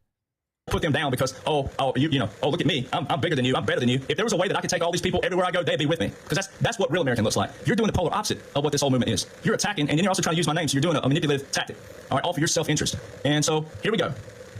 The person says right here, I'm gonna read it right and see it. Again, you continue to avoid the question why it's only Derek you're attempting to discredit, when there's numerous patriots showing similar evidence. Why is it that Derek is the only one on your radar? I don't continue to avoid anything. Lie some more. Which other patriots conflict laws and orders? Which other patriots claim 50 USC 1550 is what Trump declared war through? How many patriots throw up 50 USC 1550 above a little plane photos on radars? How many patriots lie about National Guard not serving dual missions? Which other patriot says Trump extended his term through executive orders? I don't know of any. You naming all these military people doesn't shudder me. As far as I know, none, and that's where it cuts off.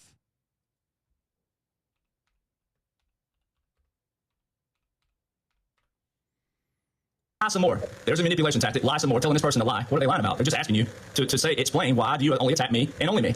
All right? By the way, 50 USC 1550 is the reporting of military force and support of partner forces to Congress. 50 USC 1550 it basically says that because we don't really declare wars anymore and they're just under presidential orders usually, that you have so much time that you can send troops, and then you've got to go in like every 180 days and tell Congress what's going on, what our allies are doing, where that money's going. Now, that's not you won't see the president doing that. Even though they're required by law, you won't see any president doing that. They don't go to Congress every 180 days and say, this is what the troops are doing. they appoint a general, right? And this general comes in and sits in front of Congress and tells them what all the troops are doing. And you can watch that on like C-SPAN and shit. Which other patriots conflict laws and orders? Which other patriots claim 50 U.S. Code 1550 is what Trump declared war through? How many patriots throw up 50 U.S. Code 1550 above little plane photos on radars? See, now you're making fun of the actual military that you claim that you support, because that's also military that I show. How many patriots lie about National Guard not serving dual missions? I never said they don't serve. I actually show where they are serving a dual mission. So you actually prove the very point that I do make, they are in a dual mission. They're federalized. And the only person who can do that is the president. And the only person who has federalized the National Guard activity recently is Donald John Trump. Executive Order 13912 and Executive Order 13919. And those have not been terminated. They have not been resolved or terminated. So you haven't spent to your people telling them why they haven't been resolved or terminated. You're attacking me. They expire.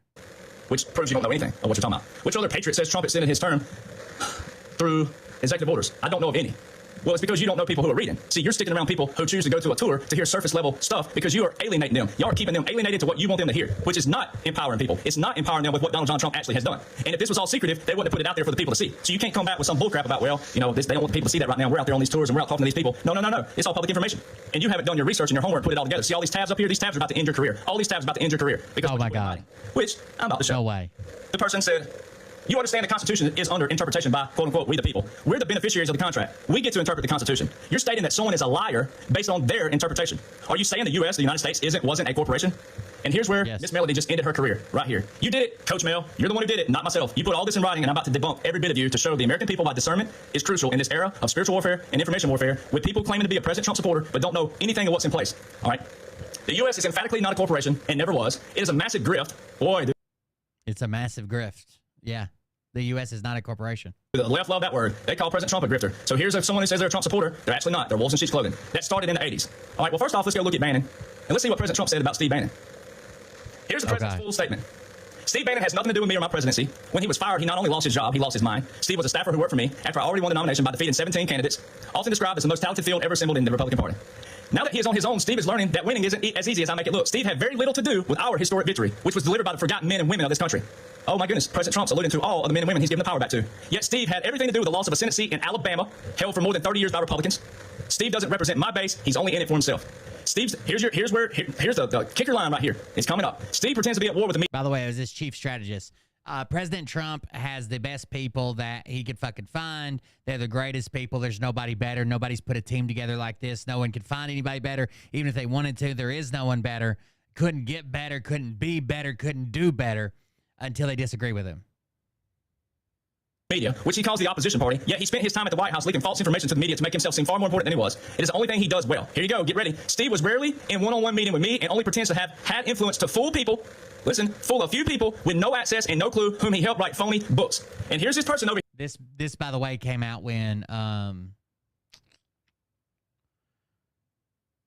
Bannon made criticisms about in a book called Fire and Fury, right? It was Fire and Fury inside Trump's cabinet or some shit like that. It was Michael Wolff.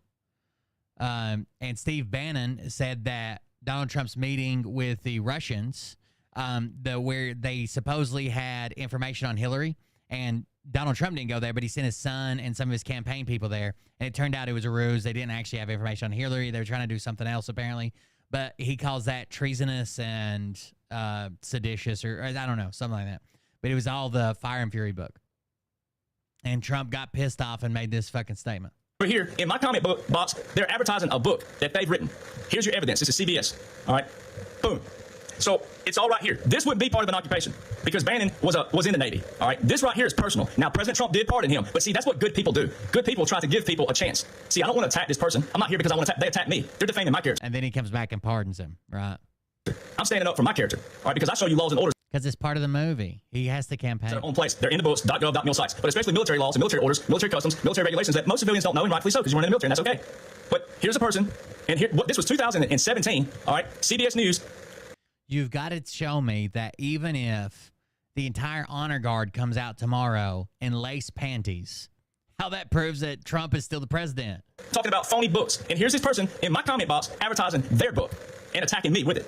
See, that is all deep state federal corporation. What they say, that we're not a corporation and never was. So this was all written back in fucking 2018, but Trump knew that someone would attack Derek Johnson in 2024 with a phony book, and he put this out there. So let's just show that we are.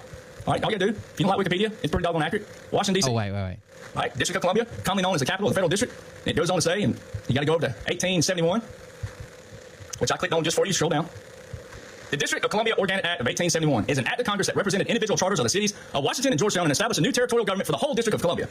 Though Congress repealed the territorial in 1874, it doesn't matter. Guess what happened in 1978? Organic Act of 1878. In Washington, D.C., Governor Washington, Congress then approved the Organic Act of 1878, which established a permanent form of government in which the District of Columbia was a municipal corporation governed by 3 civilian commissioners. So you don't understand. So it's not that I thought they were just lying about it. They don't understand what a municipal corporation is.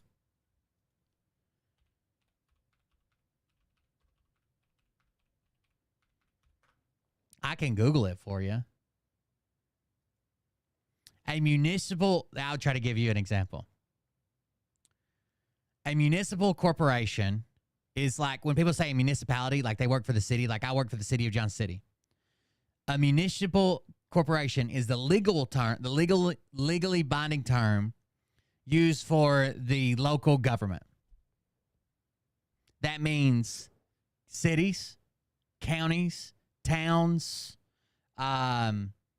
villages, boroughs, townships, chartered township, all of those. The town you live in, the city you live in, if it's not podunk, right? If it has a governing body, right? You have like a mayor or alderman or representatives or whatever we call them, mayor and alderman here, but I know that's not everywhere.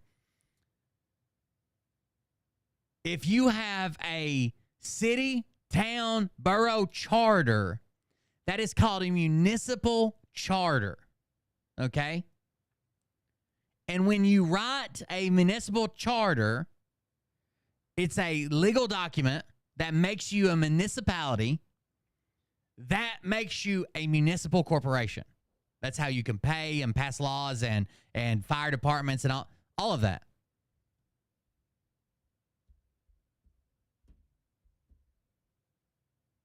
He just doesn't understand what any of this means. He's pointing at it right there. Was a municipal corporation governed by 3 civilian commissioners. It later got its own mayor and all that shit, right? He just doesn't understand what the word means. One from the U.S. Army Corps of Engineers. Then let's go on over here to the codifications. This is 28 United States Code, Judiciary and Judicial Procedure. 28 United States Code, Section 3002. Definitions. What is that? They think the only possible way that you could use the word corporation is as a private corporation that's a business, right?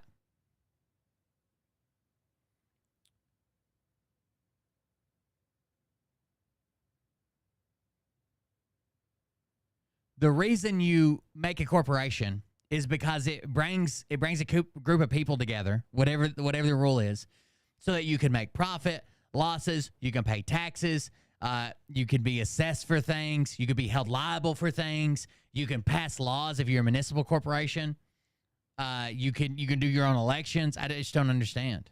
That mean? Don't that mean that we're defining something? All right. Well, let's roll on down here to, what's it say? Number 15. United States means a federal corporation. Melody, your career is over. Hang it up now. This is for tax collection.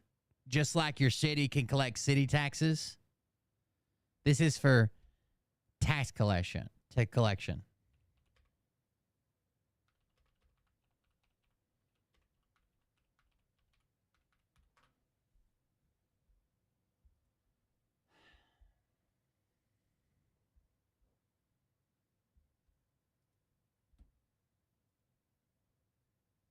I don't.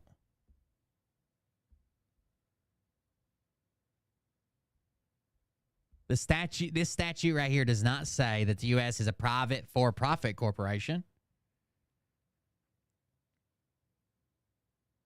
This statute defines what the U.S. can be, what the U.S. refers, when you say United States in this statute, it defines what it means. There's A, B, and C, right? For federal debt collection. So to have debt, it's the U.S. corporation you owe that debt to, right? If you owe debt to the United States, it's the U.S. corporation. All right, I don't even have to go through all the rest of these tabs. You're already done. You're one lie. You're already done. Been debunked right there. It's not a corporation. Okay. All right, so let's go on further. All right, President Trump. Hey, you don't even have to go. He went and did these things that no one has seen before, except for they've been done in World War II history. Capitulations. All right. Wait, have they not been seen before? They've been. So again, capitulations. What is this? He went and talked to world leaders. Almost every new president goes and talks to world leaders. One of them handed him a sword. One of them handed him a soccer ball. He accidentally saluted North Korean troops. You know, the normal. All right, military occupation. All right, you got to get a law war manual. This person says that the law war Donald Trump saluted a North Korean general. manual is not up for interpretation. Well, it's public information, first off. It's on media.defense.gov. It is public information. It is up for interpretation because they put it out there. And because the law reads as neutral as possible, then we can read that. Because multiple It's not up for interpretation. federal and military attorneys put this together. All right, they took the law war manuals from the United Kingdom, Germany, Australia, and Canada, and then they also took the Lieber Code of 1863, the Hague Conventions, Geneva Conventions, and Nuremberg trials, and took all the positives out of that and everything that they learned through those and put them together to reissue this 4 days after Donald John Trump went down the escalator to announce his candidacy for president. What are the odds of that? If this whole thing was reissued with all these new laws and things in here? All right, now, no, it doesn't apply to the civilians. Well, It does. It doesn't. If you weren't fucking retarded, they were working on this for 5 fucking years before they even knew that Donald Trump would run for president, much less be elected. But it does from the standpoint of showing you what's taking place. Because when Donald John Trump, right here, went to all these different places, office of the historian, he went to some places that had. The purpose of the Law of War Manual is to provide authoritative legal guidance for DoD personnel in implementing the law of war and executing military operations, so you don't violate any codes. Never been done before. North Korea, remember all throughout 2015, 2016, how the left were saying he was going to start a nuclear war? Where's that nuclear war at? Where's it at? He never started a foreign war. He went in to destroy the federal corporation. And here you are, keeping people in it. Well, technically, nobody started a foreign war since Vietnam. All right, because you tell people that, right here, you don't even know about the suspension clause in the writ of habeas corpus, which is Article 1, Section 9, Clause 2. The president can most certainly suspend the Constitution. It is constitutional. It's right here. All right, President Trump, they hammered him, quote unquote. The left hammered him, quote unquote. Right, quote unquote. For people that's new watching, means they did this on purpose. What did they do with President Trump? You said you're going to suspend the Constitution. He said, I never said that. Well, he didn't say that out of his mouth, but they're bringing that. He did say that. They're disclosing that to you, that is what exactly is taking place and took place because everything you witnessed and what you've seen. Okay. The person says that, the president cannot be commander-in-chief, meaning, and see, the same person attached to them, this quote-unquote soldier who thinks he knows everything, he really doesn't. He probably needs to listen to his chain of command because they're also going to receive this video again. Okay. Presidential emergency action I wonder how much they hate Derek Johnson. documents. This person, they say that the president can't serve past their 2 terms. That's false. They don't know what a presidential emergency action document is. Presidential emergency action documents are draft classified executive orders, proclamations, and messages to Congress that are prepared for the president to exercise or expand powers in anticipation of a range of emergency, hypothetical, worst-case scenarios. So that Powers. Not terms. To exercise or expand powers on Wikipedia, first of all. Not terms. they are ready to sign and put into effect the moment one of these scenarios comes to pass. Now, even though it's draft classified, it does not matter. There's enough evidence to show what Donald Trump did. Right. He didn't send to Congress, hey, here's what's going to happen. When I lose the election, I'm going to stay president. That didn't happen. I don't care if it's classified or not. It didn't happen. Who the fuck would have signed off on it?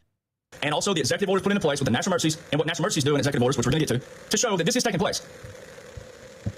The capitulations, when President Trump went to North Korea, when he went to the United Kingdom, when he walked in front of the Queen, and the left media tore him up, oh, it's unetiquette, he didn't know etiquette, he's a disgrace, and all these things, right? He showed him with the Pope, right? And he's playing with the hand of the Pope. He reaches down and tries to touch his hand, and the Pope jerks his hand out of the way. All these are evidence of a capitulation. Use a visual. Take my strong hand. Trump trying to hold hands with the Pope.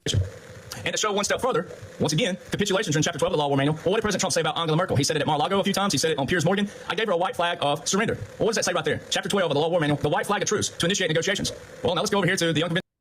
Yeah, if you hold up a white flag for truce, you go into negotiations. Warfare, Special Operations Command. He gave her a napkin, by the way. That's the whole thing. He says, I offered her a white flag of truth. You know what it was?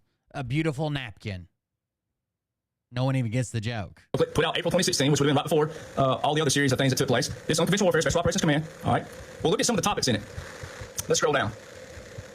Why don't you read the subjects instead of the topics? There's a little diagram. All right. It talks about a resistance movement, insurgency, counterinsurgency, disrupt, coerce, overthrow, underground, which is subterranean warfare, which has also been defined in 2019. No. Underground is not what?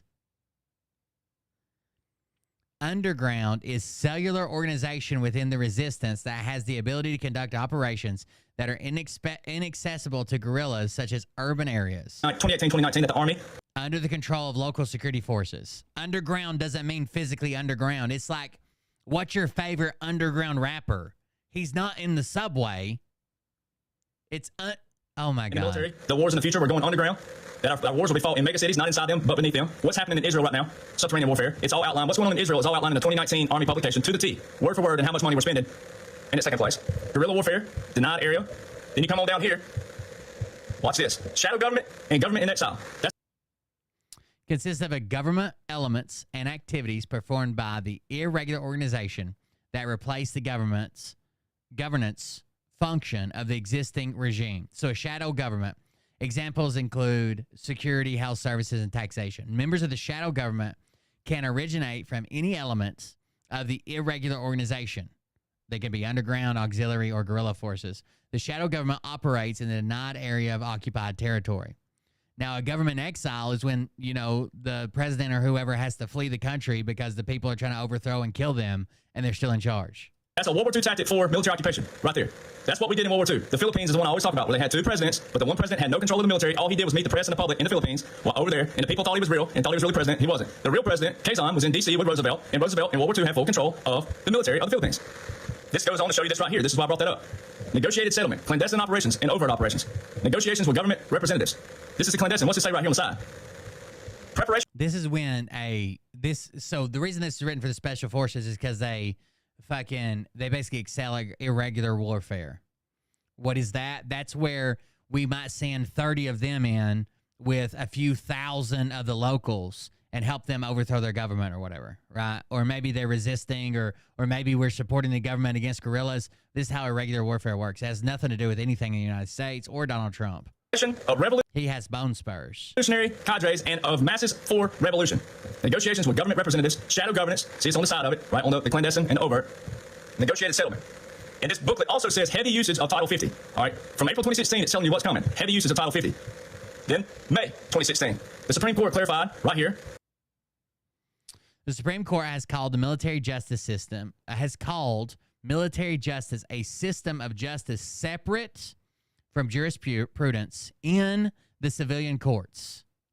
Members of the armed forces are subject to rules, orders, proceedings, and consequences different from the rights and obligations of their civilian counterparts. Accordingly, it might be said that discipline is as important as liberty interest in the military justice system. The Constitution specifically exempts military members accused of a crime from the Fifth Amendment right to a grand jury indictment.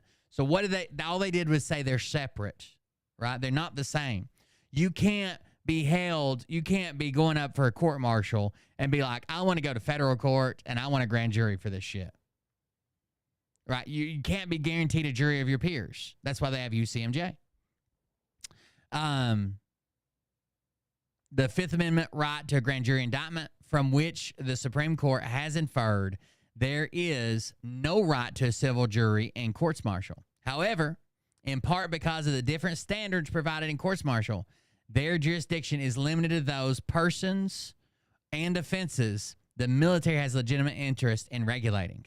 So they have to, like, you have to be a military member, or it has to be something that falls under their purview, right? Like if you're in the military and you're on leave and you kill somebody, like go commit murder in a different state, you might get like kicked out through UCMJ, but your murder trial, right, your capital crime trial is not going to be all handled through the military. Has called military justice a system of justice separate from the jurisprudence in civilian courts. What is the Supreme Court doing? Making sure you, the people, we the people, know that military laws and military courts are separate from anything else. Very important. No, they said that. Now, he's changing his story now. And I know as soon as I say it, you'll remember it. He said that the Supreme Court has said that the military court system is above the civilian court system. It trumps. That's the word to use. Military courts trump civilian courts. That's what he said. Now he's saying they're different. Well, of course. All jurisprudence means is the theory of law, or the law system, how the system's applied. Is directed by the President of the United States that manages operations of the federal government. So this person says the executive order is directed by the military laws and military courts are separate from anything else. Very important. An executive order is directed by the President. He said it was above civilian court. It's not. They just said they're separate. And the reason they did this is because The military might have you dead to rights under their system, and then what? You're going to go in there and say, well, I demand to be in federal court. I'm a U.S. citizen. Why am I in fucking, why am I here in military court? I'm a U.S. citizen. I have all the rights of a U.S. citizen. I demand a trial by jury of my peers. I demand, a grand jury be held, and you can't do that. President of the United States that manages operations of the federal government. So this person says the executive orders are not up for interpretation. They're not. They're written in black and white. They're not up for interpretation. Are, because they're public, and they read fairly well. Once again, it's what they do with them. It's how they enforce them, or are they enforcing them? I'll show you where they are. Then they can't even spell. They put the NDA. Well, first off, it's not the NDA is not up for interpretation. Biden did not have a funeral. Trump cannot be commander-in-chief. Article 2, Section 2, Clause 2. Clause 1 is not up for interpretation. 15 U.S.C. 1550 is not in the War Powers Resolution Act, and that is not up for interpretation. The RAP Resolution Act is not an instrument in which the President of the United States or the CIC can declare war. It is a demand by Congress for record keeping. That's exactly right. 15 U.S.C. 1550 is saying, hey, come in and tell us what's going on. the NDA, it's the NDAA, the National Defense Authorization Act. So the same person who's attached to this that's called autocorrect, Derek Johnson. soldier who some other low-level networks were trying to pump out 2 years ago, all right, because they all have a motive. They have an ulterior motive for money. And I also know that because this low-level podcast out there that they tried to put me on way back, when I wouldn't become a member of theirs and automatically let them have 50% of my royalty shares of videos and monetizations, they started attacking me. See, all these people attack you when you either don't bring them on the show or you don't uplift them or you don't. Right, he's flooding people with this, and they're like, well, I went and read it, and he was right. But really, they just listened to him say shit about it, right? That was it. Want to partner with them, see, they start attacking you, all right, because that's what the deep state does. That's what wolves in sheep's clothing do. These people are all attached to each other. This quote-unquote soldier, all right, this quote-unquote soldier was on, I have a screenshot telling someone because Joe Biden signed the NDAA that proves he's president. That's the biggest crock of doo-doo. Low-level podcast. Steve Bannon's War Room is a low-level podcast you could ever hear in your life. That is false. The National Defense Authorization Act will be a continuity of operations. And let me show you. Here's the Federal Continuity Directive 1, January 17, 2017. Wrong. National Defense Authorization Act is a series of United States federal laws specifying the annual budget and expenditures by the U.S. Department of Defense. This is the budget everybody gets mad about, all right? The NDAA is in there. Every year, they do the budget. Everybody's mad about it. That has it, right?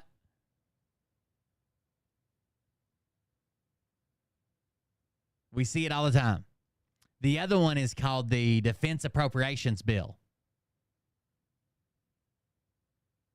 Because Joe Biden signed the NDAA that proves he's president. That's the biggest crock of doo-doo you could ever hear in your life. That is false. The National Defense Authorization Act will be a continuity of operations. And let me show you. Here's the Federal Continuity Directive 1, January 17, 2017. All right, come down here. That's what I tell people to read. What's that bullet point 3 say? Defend the United States against all enemies, foreign and domestic, and preventing or interdicting attacks. Interdicting attacks. Against the United States, or as people probably can't hardly see the screen, cameras in front of me. All right, this is Federal Continuity Directive 2. All right, look at here. National Essential Function. Go read what a National Essential Function is in these Federal Continuity Directives. This was put out June 13, 2017. This is Federal Continuity Directive 2. All right, this person says... These are all things that have to happen, right? We'll have to ensure the continued functioning of a form of government under the United States Constitution, including the functioning of 3 separate branches of government. We'll have to provide leadership visible to the nation. This is a worst-case scenario, like... nuclear explosion happens, the grid's down, no one knows what's going on, there's Korean helicopters flying over. What do we do? Ensure the functioning government.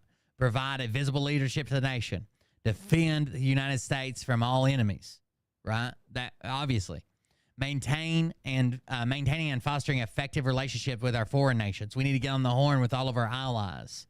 Protecting against threats to homeland and bringing to justice perpetrators of crimes or attacks against the United States, right? That's the number one thing people are going to want to see. Like, we were hit with a nuclear bomb in Washington, D.C. What do we want?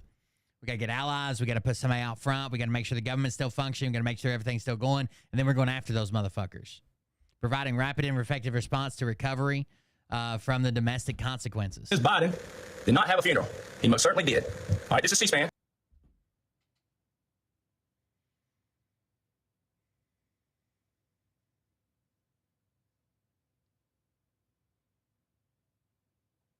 Chat. A 3-volley salute is fired from what type of weapon? I don't want to explain it again. A 3-volley salute that you'd hear at a military funeral is fired from what type of weapon?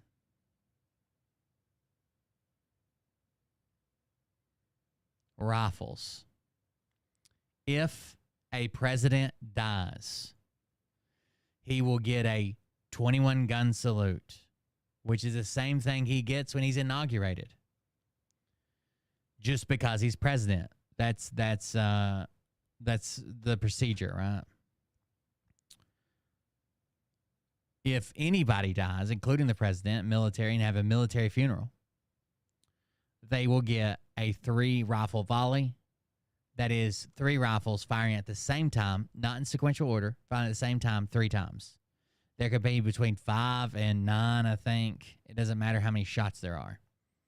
Whenever you see cannons or field artillery pieces pull up, they're firing one at a time with a guy going, yep, yep, yeah, and counting them.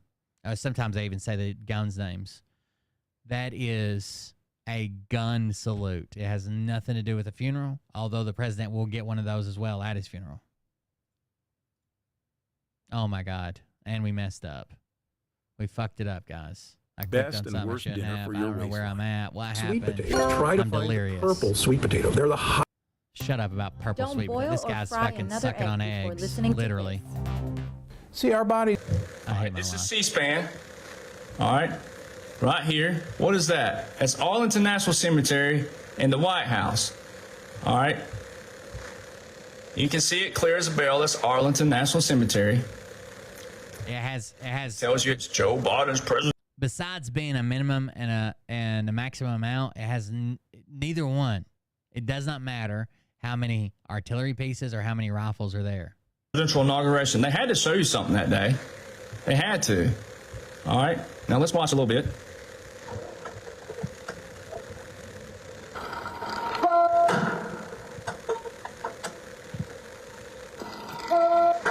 All right, now let's go back and pause that because I'm going to bring this up in a minute and show you something else. But when you go to arlingtonnationalcemetery.mil, as I've told people the day before, go to arlingtonnationalcemetery.mil. This is the official site here for Arlington.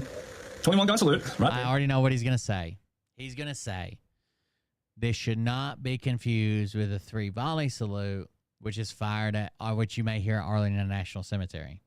They're trying to tell you, like everybody does, everybody, before we started covering this so in depth, everybody thought that when you went to a military funeral, the thing that you were hearing fired by rifles from service members was a 21-gun salute. It was just a common misconception. They're telling you, do not get a 3-rifle volley, the shoulder fired, everybody fires at once, confused with a 21-gun salute, which is fired from field artillery. He just can't understand this. He's retarded. How many cannons does that show? 1, 2, 3, 4. That is a 21-gun salute by definition. 4 cannons, 21 rounds fired. That's a 21-gun salute by the 3rd Infantry Regiment. It has it doesn't matter how many cannons are there. They're also known as the Old Guard. All right. Now scroll to the bottom. The 21-gun salute is not to be confused with a 3-volley salute or 3 rifles, so they separate the cannons and the rifles there. No. These are just 2 names for the same thing.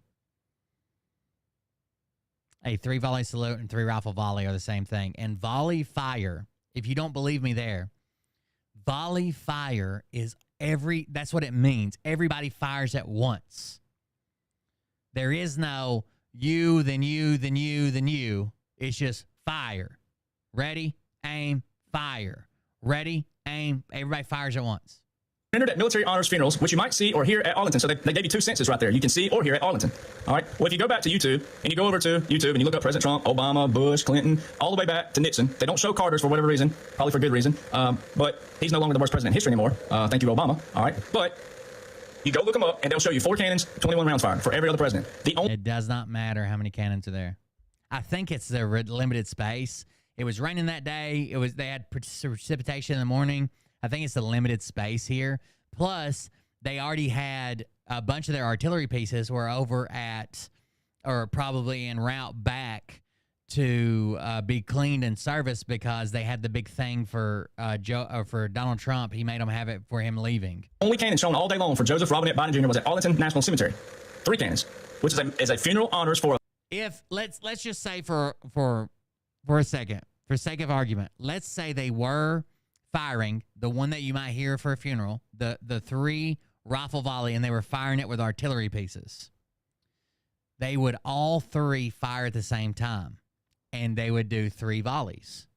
You would just hear this guy say, ready, aim, fire. And they'd all three fire at the same time. Ready, aim, fire. All three fire. Ready, aim, fire. For a third time, all three fire. A foreign dignitary.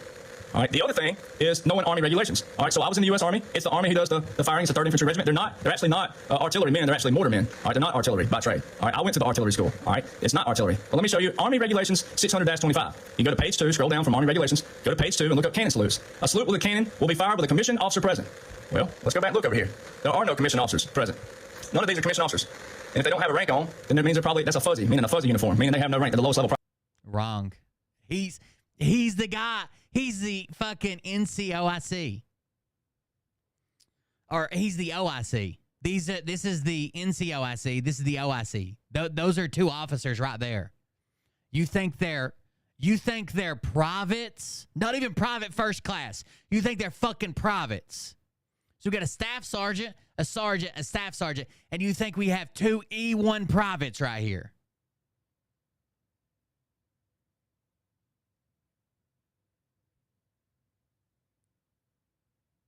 This is the NCOIC, non-commissioned officer in charge. This is the OIC, officer in charge. Private. All right. And these aren't regulation jackets in the first place. None of this is regulation uniform in the first place. All right. The only thing that looks regulation are the pants. All right. But these are all. That's their overcoat. And yes, it is. NCOs. That's a staff sergeant. That's a sergeant rank. That's a staff sergeant rank. All right. There's no commissioned officer present. So that's also. Those both are commissioned officers right there.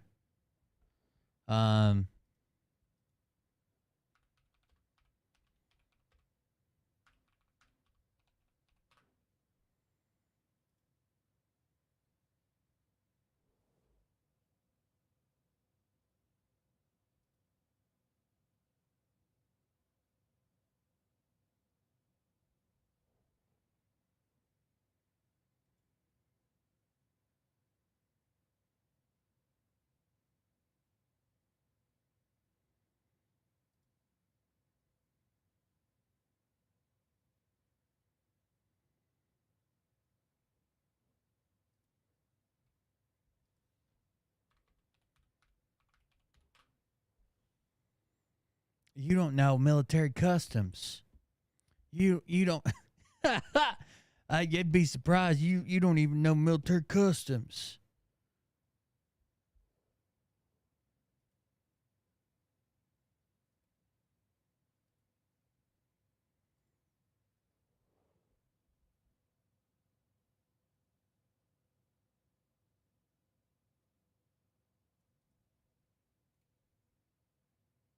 I'm going to open an image and I'm going to show it to you. You see his rank? Oh, no. This is a post. It says, my husband had the pleasure of serving the United States Army's Old Guard on 2 separate occasions for a total of 5 years, also known as the 3rd U.S. Infantry. It is the oldest active duty infantry unit in the Army, dating back to 1784. The Old Guard is the Army's official ceremonial unit and escort to the president. No rank, right? No rank here, right? Right? While serving with the Old Guard, my husband was the company commander. Is that an officer position, Derek Johnson? Is that an officer's position? You fucking idiot, dude. You're such a fucking idiot. J_banana gifted Suznite a subscription. Dr_J_banana gifted a tier 1 sub to Suznite. They have given 18 gift subs in the channel.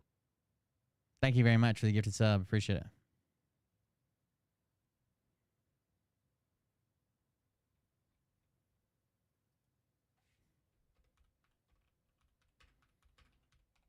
Derek Johnson wasn't in long enough to even know what any of this fucking means. Like, he wasn't in long enough to even know what the fuck is going on.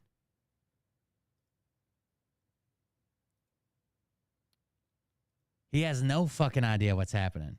None.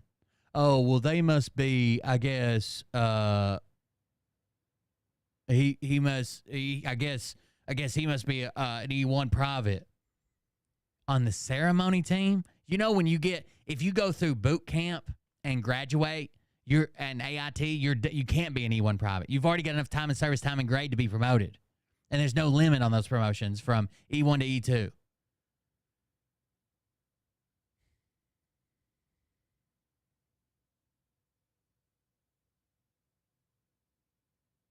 Why don't they have the rank on their shoulder? Because their rank is these shoulder boards.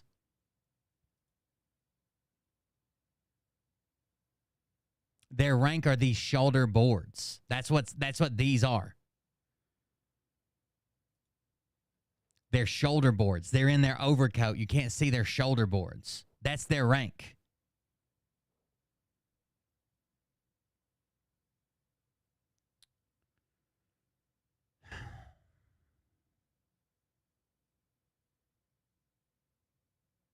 On the company grade officer's uniform, the ceremony cap does not feature a gold oak leaf on the visor. However, the cap still retains the golden eagle and the officer's branch colors on the top of the cap. The jacket features shoulder boards with his officer's rank and branch colors. Ceremonial belt is colored with the officer's respective branch in the old guard. The blue strap will be attached to the left shoulder board. Blue strap on the left shoulder board. What a fucking idiot. Also a violation. He also didn't receive the traditional flight into D.C. on Air Force One. So if he's a president, hey, I mean, if he's president, Obama got all that. I wasn't for Obama, so Obama got everything that President Trump got. So why didn't Biden get all this? But this was a visual for you, the people, to see a continuity of operations. They had to show you something on January 20th, because if there wasn't anything, you'd be like, whoa, they didn't have an inauguration. All right. So this person's saying in here that president cannot be commander-in-chief because of, says Article 2, Section 2, Clause 1 is not up for interpretation. Yes, it is. It's public. It's also part of the Constitution. It is up for interpretation because we are the beneficiaries of the Constitution. Like, you contradict the very thing that we are as Americans. Again, he wasn't in long enough to know any of this shit. He just makes the shit up. Simplify the very language, subversion language, and manipulative language. Oh, there's no way they're E1 prophets. There's no fucking way. The deep state and also the federal corporation, because it is up for us to interpret. And it don't matter if Joe from Arkansas butchers the what out of it. It doesn't matter. It is up for interpretation because it is here. That is what our founders gave us in the Declaration of Independence. They said it is their right, it is their duty to overthrow such government that goes against its foundation. And you, Miss Melody, you represent the people we're overthrowing. Your language does. Your actions, your language, everything about you shows what we're leaving. All right? Because I don't want to be on here putting you down, but you put me down first. You attack me. All right? Also, in 1951, Congress violated the Constitution. Nowhere does it say in here, once again, that Congress determines the term limits for the president. That is Article 2, Section 1, Clause 1. The executive power shall be vested in a president of the United States of America. He shall hold his office during the term of 4 years, and together with the vice president chosen for the same term, be elected as follows. Meaning, they can be elected as many times as the people wanted to elect them. That's why Roosevelt is key to understand the corporation. Yeah, but you're leaving out the amendment that changes it to where they can fucking serve for 2 terms. Corporation history, which you say didn't exist, which most certainly does exist. The codification shows that. All right, so it most certainly exists. It's also important to understand the War Powers Act of 1941, 1942, and then when it became the War Powers Resolution 73, where everything went downhill. 1941, first War Powers Act, 1942, second War Powers Act, and then you had the 1951. Why did Congress put term limits on the president but not themselves? All right, so it shows you that they had created their own little establishment. Right, the people forgot about we're the people, we're the government, they represent us. The Constitution. Oh my God! In 2017, for Trump's inauguration, they were wearing the old uniform, and there's no rank here. They must be all E1 privates. Oh, except for the officer in charge who has his band on. God damn it, Derek. God damn it. They're all privates. This is Trump's 2017 inauguration. Is a framework to keep them in check, not us in check, unless we're a part of Congress. All right. So you exemplify everything from the deep state and the deep state rhetoric and the federal corporation. Because this late in the game, all the way 3 months in November, that you represent where we're leaving. You're trying to hang on to that. You're exemplifying that. All right. Because Roosevelt was in his 4th term when he died, 13 years. All right. So it's there. It's all there. And then 1951, then you go to 1961, 5-star general Eisenhower. People forget he was a 5-star general, rare 5-star. He had his farewell speech, the military-industrial complex, which a lot of the people around represent. Derek Johnson probably entered as a fucking specialist. If he had a degree, it would have been easy for him to enter as a specialist. Military-industrial complex. A lot of the people that you're around, you claim you represent, you are attached to these people who they're just like military-industrial complex. There's plenty of generals out there, way more than the one you're around and some of the others you're around that exemplify we're leaving this. All right. Okay. Plenty of generals in this case. All right. There's a lot of people saying what I'm saying. All right. A lot of them don't want a platform. They don't want a name. They don't want a face. And I didn't necessarily want a platform. I just received it. But because I'm keeping my oath and I can exemplify that, my actions have proven to people. And they also know to still hold me at that. All the people that follow me, they still hold me at that. It's not like they're confident in, oh well, he's never gonna make a mistake, or he's never gonna be wrong or right. I mean, they know we're all human. But you represent a whole different set of people of the military-industrial complex of what we're leaving.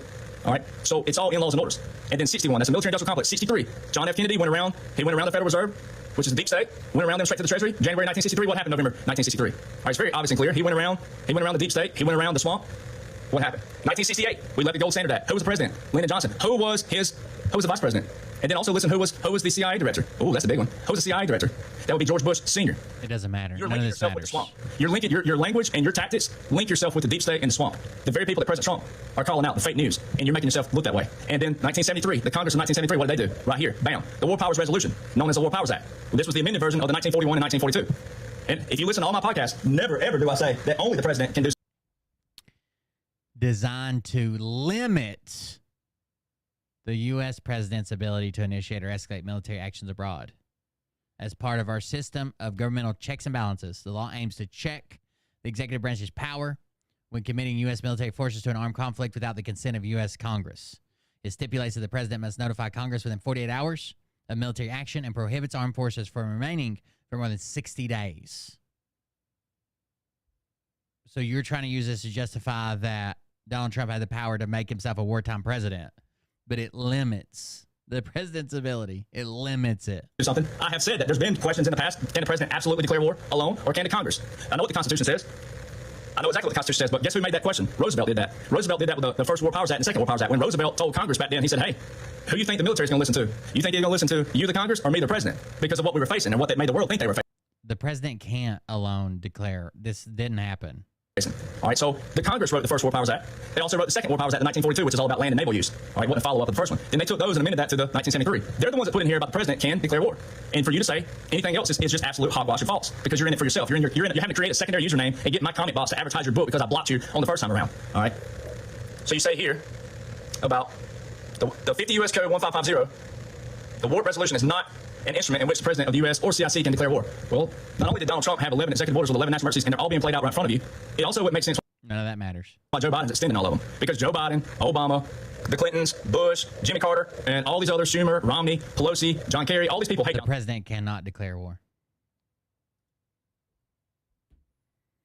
Trump. And rightfully so, because he's got a massive military backing him. They'd already assassinated him truly by now because of what he did to the federal corporation, the establishment, the Washington establishment, as he calls it. These are all things that President Trump says. All right, the Washington establishment, the swamp, the global swamp, the cabal. He talks about this stuff. All right.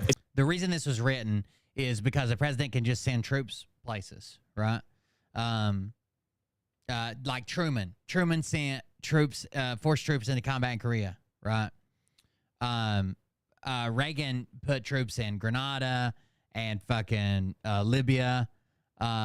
George Bush, George H.W. Bush was Panama. Obama airstrikes, right, in Libya and shit. These are all examples that were brought up. But that's not war, right? Congress has to declare war. It's out there. He has 11 executive orders, but what you don't read, you don't go read all this where he's invoked all these inside of here. See, that's your problem. You're just surface reading. You've never taken any and all of my stuff. You take one little thing and try to hang on it because you don't have the IQ or the capacity to hang with me by all the stuff that I put out there. But you also show you're incapable, and you shouldn't be on mainstream media. You shouldn't be on Real America's Voice. Shame on them. I hope they see this because you're absolutely an atrocity to the American people because these are all public laws and orders that they need to know about. And you and your cronies are trying to keep the people from this. And for what reason? Is it malicious? Is it vicious? Are you trying to truly keep President Trump out in a reverse tactic of subversion language and manipulation? Or is it for just all monetary gain and you're just all ignorant and you just want to make money because right now we're in a movement and all these American people watching because they're vulnerable. A lot of them are vulnerable and they just want to hear a short because we live in a microwave. They're ignorant. They're ignorant. Society. Everybody wants a 5-star steak in a microwave society. Well, you're preying on those people. You're actually more of a threat to the people than some of these other terrorists who have been trained in their manner. They've been taught in their world that we're evil. Well, someone had to train them that we're, you know different, and you're still misleading people. You know different, and you're misleading people for your own self-interest and your own self-gain. It's all for you. It's all about your book. It's all about you and your voice and your name, and you're all over the TV shows. Oh, you're trying to get popularity. Well, you're going to get it now. And I hope they annihilate your comment box, right? You have to answer to the people because that's what you're doing. You're keeping people from this stuff right here.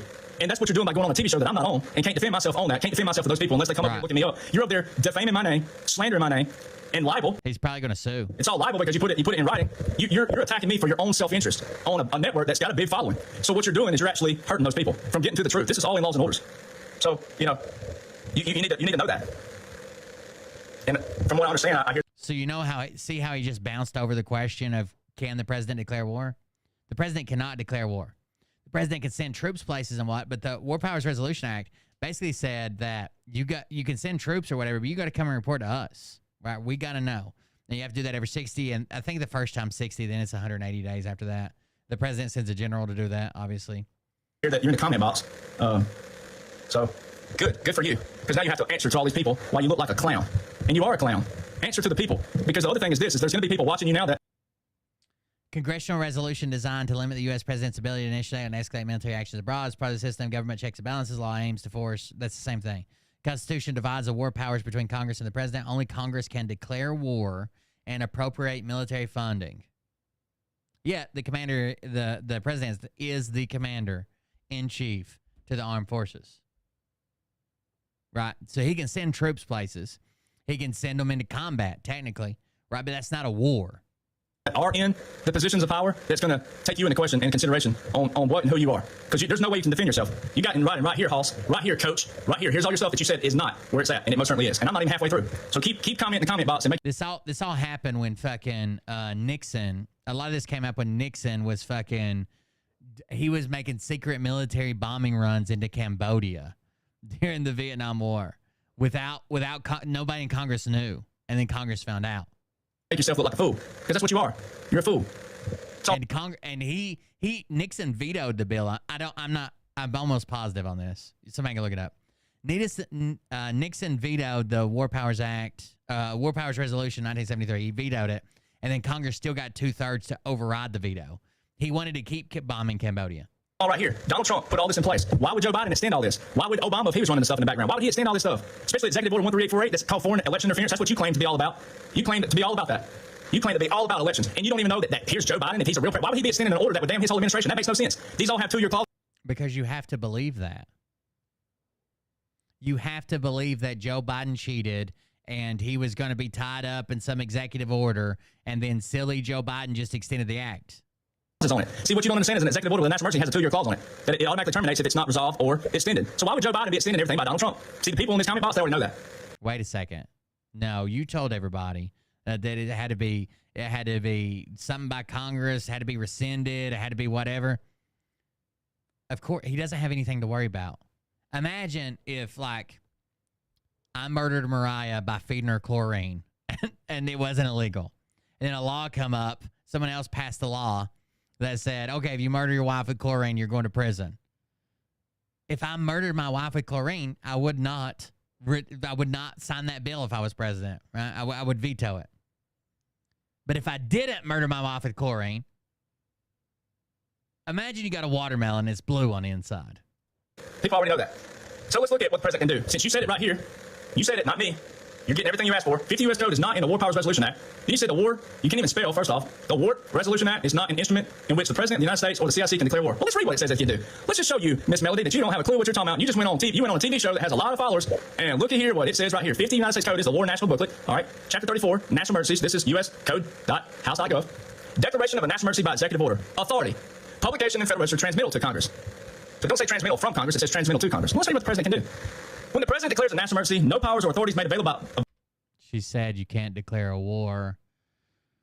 The USC, 50 USC 1550. You're not reading 1550. You're in 16 something. But this is our national emergency. Available by statute for use in the event of an emergency shall be exercised unless and until the President specifies the provisions of law under which he proposes that he or other officers will act. Such specification may be made either in declaration of a national emergency or by one or more. You can read. You couldn't get the word subsequent? You nailed out on that one? Subsequent? That was it? You can read. You can read, guys. May be made either in declaration of a national emergency or by one or more. Contemporaneous. Oh, it wasn't subsequent. It was contemporaneous. By one or more. You can read. You can read. I can't, but you can. Such specification may be made either in declaration of a national emergency or more. He even zooms in. Of a national emergency or by one or more. You can read. By one or that. Such specification may be made either in declaration of a national emergency or by one or more. You can read. No, Derek, no! All right, now let's go on over here to the actual War and National Defense. This is the War Powers Resolution Act itself. Title 50 is War and National Defense. Chapter 33 is the War Powers Resolution Act. Purpose and policy. Well, look, I didn't highlight that, by the way. You can see my mouse right here, if I can get it there slowly. It's because you specifically searched for it. See my mouse moving around vaguely? Right here on the one. So this is me highlighting. Why did they highlight this? It's because you Google search this. What is presidential executive power? That's what happens when you Google search something, then you click on it, it highlights it for you automatically. Why did they highlight this? You think Congress did it? You stupid fuck. Implicit policy. Presidential executive power as commander-in-chief. Limitation. The constitutional powers of the president as commander-in-chief to introduce United States armed forces into hostilities or into a situation where imminent involvement in hostilities is clearly indicated by the circumstances are exercised only pursuant to a declaration of war. All right. Specific statutory authorization. Well, look at number 3. What does that say? A national emergency created by attack upon the United States. He did not declare a national. This would be a national emergency created by an attack, not a national emergency created by executive order. It clearly says that. Created by an attack upon the United States. Not a national emergency created by executive order. 11 national emergencies through 11 executive orders. They all have a 2. Well, by the way, why didn't they highlight that part? 2-year clause on those, which means if they're not extended or not resolved, they automatically terminate. Why did Joe Biden extend all these if he's really president? Why would he do that? God, he's pieced together so much bullshit he doesn't understand. And he's so happy about it. Like a retard in a glue stick factory. All of these things, the executive order back here, this one right here, serious human rights abuse or corruption. This is child trafficking, human trafficking, sex trafficking, drug trafficking. And the drug trafficking is the one that helped fund a lot of these things. It's also what a lot of these evil people have their hands in the cookie jar with. This is what's being annihilated. There's over 2,500 pages on the SEC.gov that shows all of the people's assets frozen from his executive order 13959, which are all the companies that were involved with the funding of the Chinese Communist military that Biden had his hands in. You got a lot of explaining to do, Melody. Go ahead. I want a hand cam. No, don't block her. Now, I want a hand cam now. Let her see her lies. All right, here's 1550, finally. This is the one she referenced. We're finally there. But she put it in writing. I didn't put this in writing. She did. 15 USC 1550. 15 USC 1550 is not in the War Powers Resolution Act.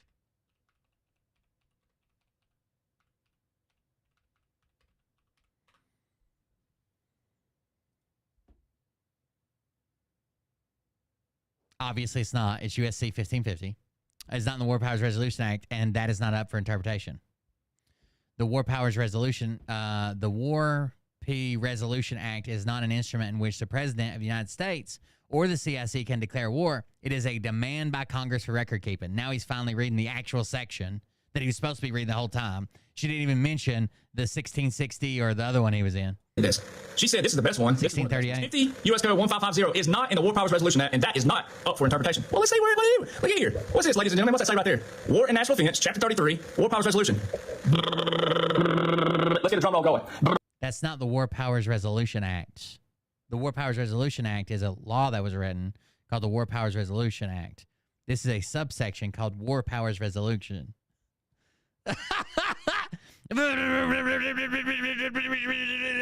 Let's do the Jeopardy song.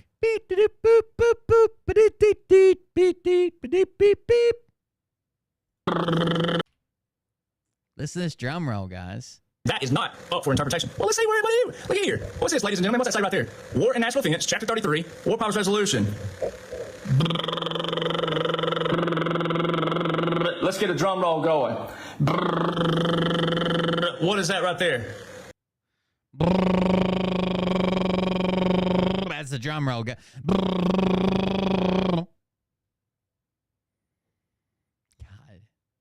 He sounds like he's in motorboat in Trump's titties.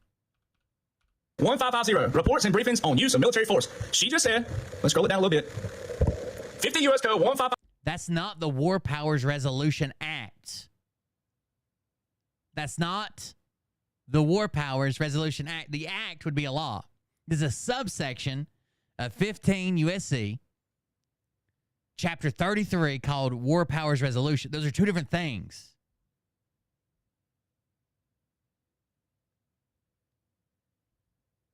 Is not in the War Powers Resolution Act, and that is not up for interpretation. Shame on all of you people out there and your IQs. Shame on. That's Chapter 33 of 15, Title 50.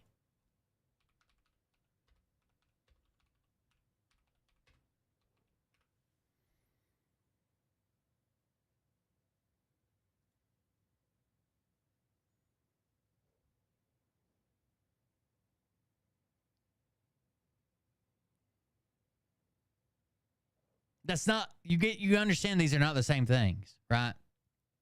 If I passed a law called Save the Kids Act, and it was a law that you couldn't do, you couldn't have a DUI with children in the car, right? And it was called the Save the Kids Act. And then you went to, the the actual federal code of civil procedure or a criminal procedure, right? And if there was a section in there called DUI with children, those aren't the same thing, right? Or if it said save the kids, those aren't the same thing. One is of the law that was passed, and one is just a subsection that talks about some stuff that might have been in that law that was passed. On you for reading on this house.gov. Shame on you for reading. Shame on you for researching, ladies and gentlemen. Oh my goodness. Shame, shame, shame. Let's slap you on the hand for going and reading that 1550 is in the War Powers Resolution Act. And this is a person who claimed... That's just called War Powers. It's Chapter 33, War Powers Resolution.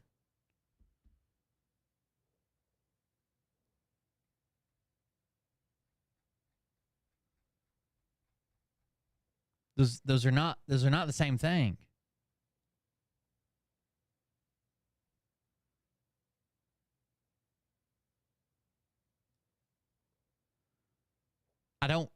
What's he missing here, chat? Seems to be toting the news out there. And it got people in her followers who are supporting her, right? Well, I didn't say that. You said that. And then you say it in the comment box, which is even worse. I'm getting text messages from my people. You can go read like the War Powers Resolution Act.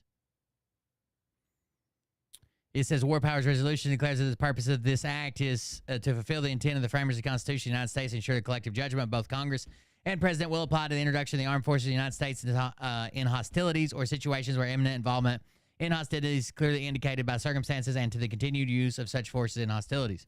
Requires the President shall, in every possible instance, consult with Congress before introduction. So this is a law that was passed, and this is the way they resolved it in the U.S. Charter.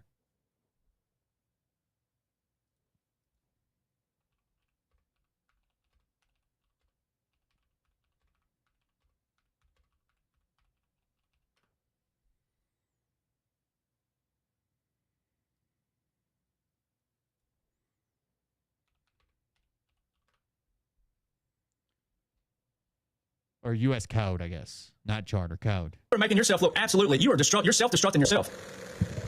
And people need to see this. People need to see that they need to see that trust their gut. Because a lot of people already didn't like you over on Twitter, and they were commenting. I don't want people They're not the same things. One was a law passed saying, hey, we need to fix this, and the other was how they wrote it into the code. I don't want people to call and threaten people. I never said that. I tell people, look, act professional, don't attack them, just show them the facts. So we're showing you the facts, Melody. You just said even in the comment box that it's not there, and here it is right here. This is the house.gov. Not the same things. All right, so here's your federal company directive. Oh, U.S. Department of Homeland Security. He didn't read that part where he's like, who was president in 2019? It was Trump. Yeah, it's a memorandum at the bottom they added to it. All right, these things right here, you can go look them up. They're long reads, but they're good reads. I can also prove that Joe Biden's not president for this reason, and they've said it all over TV, which is what's funny. That's why this person shows she's deep state and she shows she's federal corporation, because you have all kinds of people dropping all of the comms and disclosures out there. She's dropping. You don't need comms or disclosures and none of this, right? He's not the intel guy. How the fuck does he have comms and disclosures? Out there for people. All right, so continuity, planning framework. So this is the most recent one. These are all the 10 publications that have been under the 2. All right, so you can go read them. I'll put all these links up later. These are all the ones that have been up under those 2 right here. These are 2 canopies. All right, so the most recent one is right here. This was December the 15th. 2023. Now, for all the people who think Joe Biden is president, he's not. He's not because Donald Trump did a capitulation tour, which is clearly out there for people to go watch and go back watch YouTube videos. People put that up. And then you can go look in the law war manual, read about capitulations, chapter 12. You can go read about military occupation in chapter 11. And then you can go look at Fox News and stuff. They told you in 2018, 2020, 2022 that the military are all at the voter precincts. All right, we don't get into that kind of stuff. There has to be a reason to be. Any other time we wouldn't be at a voter precinct, National Guard, etc. Why are they out there? Fox News tells you on 11.4. Well, if you go look at 11.4 in the law war manual, all right, and you go read what it talks about, see if I can find it. What's 11.4? Legal position of the occupying power. A position. Legal position. Fox News put that out on 11.4, November the 4th. All right. So when you go read all these things. Oh, so you have to use the date that Fox News talks about something and then apply the date, November 4th, 11.4, into the law of war manual. Yeah, it's written there in black and white, guys. Put them in place, put them in order, all right? It shows the military occupation. Plus, the funeral service for Joe Biden on January the 20th, 2021 was not a funeral service for Joe Biden. It was a funeral service for him and the federal corporation saying the monarchy. Got a small dick, but wait till you get home. She gonna be like, damn, shit, my God. Michael Roberts says, thanks, Will. So he just said that the inauguration funeral service was not for Joe Biden. It was for him and the corporation. The 4th, all right? So when you go read all these things, you put them in place, put them in order, all right? It shows the military occupation. Plus, the funeral service for Joe Biden on January the 20th, 2021 was not a funeral service for Joe Biden. It was a funeral service for him and the federal corporation saying the and the federal corporation. She's gone. Because the Organic Act of 1871 is when we borrowed money from the Great Britain, from the very nation we fought from. All right, it's clearly it's there. Anybody says it ain't, they're just either they're working for the federal government in the wrong way, or they're deep state, once again, operatives, controlled opposition, and they're acting like they're one of us and one of you, and they're not. All right, so this whole thing, there it is, December 2023. So is he telling people not to vote? He never even addressed that part. All right, December 15th, 2023. Federal continuity. Or was she just saying because people believe this and they feel like they either one don't need to vote, or when it doesn't happen they're going to be pissed off and not vote? All right, this was put out December 15th. And if you're out there and you think that Joe Biden's real, then from January the 20th, 2021, which would be the day that you thought you saw an inauguration, you didn't, but most people don't know military. That's fine. We're showing you that. But from January 20, 2021, all the way to this December 15th, 2023. Should I get a hand camera? I feel like there's a lot of opportunities here for different things. I could learn sign language. These are the publications that have been put out. There's been all these publications put out under the continuity directives 1 and 2, which are your canopies. All right, this is the most recent. All right, if Joe Biden was president, how come he doesn't have one single piece of bill, act, law, anything? How come he has not one single anything in the continuity of operations for the future? Because it'd be written and documented and saved. He doesn't have one single thing in any of the publications from January 20, 2021 on this page right here. I'll get back to it. Nothing. These are all the ones that have been put out since way back here, January 2018. How come? The 2022 one, nothing in there from Joe Biden. All right, let's see, July 13, 2021, nothing in there by Joe Biden. Nothing. What's he supposed to? Why would Joe Biden be mentioned in how to set up FEMA after it's been struck down by attack or natural disaster? Why would Joe Biden be in that? Nothing in there about Joe Biden. July 27, 2023, nothing in there about Joe Biden. So, all right, so now let's go over here and look at this. This whole continuity directive from December 15, 2023 is about the Federal Mission Resilience Strategy by Donald Trump. Executive Order 13961. There it is right there in the bottom. Yeah, because, okay, Donald Trump had them all redo them. When he was in office, that was when they were all commanded to redo them. Now, it took some of them years, and it took some of them fucking months, and they're all still doing them. But that was the thing he passed, to have them update their continuity plans. Governance and integration of Federal Mission Resilience 2020. So when people say that, yeah, the executive order 13961. So the reason it would reference this is because, by the authority vested in the President, policy. It is a policy of the United States to maintain comprehensive and effective continuity programs to ensure national security. So this directed all of these different departments to come up with a updated continuity plan, to be written, concise, and laid out in a certain way to where they all matched.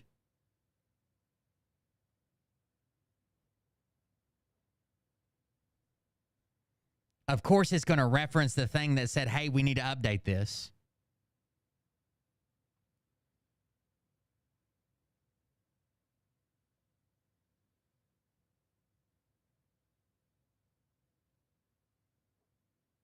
Joe Biden didn't have this executive order that told them all to update them.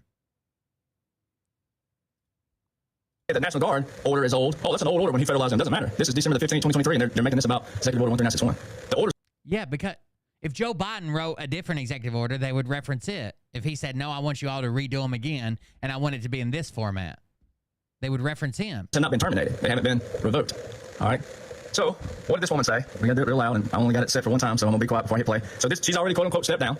All right, so let's see what she had to say. And keep in mind, too, when in history has something like this been resolved so quickly? So you're watching a lot of things. All right, and what me and my buddies did. It's nowhere near resolved. As veterans, we went on there saying, look, you can question everything. That's your right to question everything. We show you how to use your brain and question everything. What these people are doing, like her and others, they're trying to keep you constrained. She has no buddies. They're trying to keep you confined. They're trying to make you believe what they say and only what they say. And we have all kinds of events in history that no one questioned, and because no one questioned them, we stayed under all of this for so many years. Not everybody. There's a lot of patriots out there that already knew some stuff. But we're talking about as a whole. He had to slip a guitar pick down in there in the corner. Did you guys see that? I'm a musician, by the way. Watching right now, what everybody's watching take place. So the more the light shines on the darkness of these people like her, the more the light. See, they have something to gain because they only have a few months left before President Trump says the Great Liberation starts. Me and all my buddies go in here and say, you can question whatever you want. I will be except for Derek Johnson. Then you're a disgrace to the country. You should leave the country. You should have never served under the U.S. flag. Yeah, all of your benefits should be stripped away from you. I will be free on November the 5th, 2024. He tells you all these things.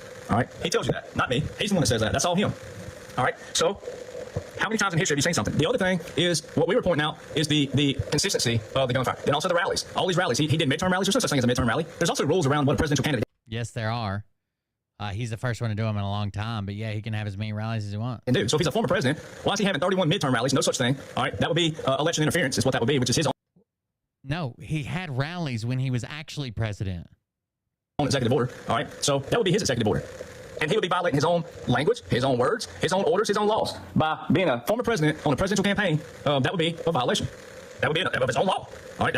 So a former president can no longer campaign, ever. It would be election interference. All right. Same thing with all the other things he's done. So who just met with him? What did they say? They're going to have Netanyahu. Netanyahu flew over here and Joe Biden's not available and Kamala's not available all of a sudden. So Netanyahu's going to meet with President Trump. That's going to be 7 meetings in the last 3 months, 6 of those being different foreign leaders, 1 of those on the phone. So the same Vice President Biden would have to be the same president right now. If he was president, he'd have to be the same guy as Vice President Biden. So Vice President Biden and Obama hammered General Flynn with the Logan Act for private correspondence with a foreign leader. So if President Trump is a former president, that means he's not in any kind of role of government right now. That's what that would have to mean. No, the Logan Act, you can talk, but not in an official capacity.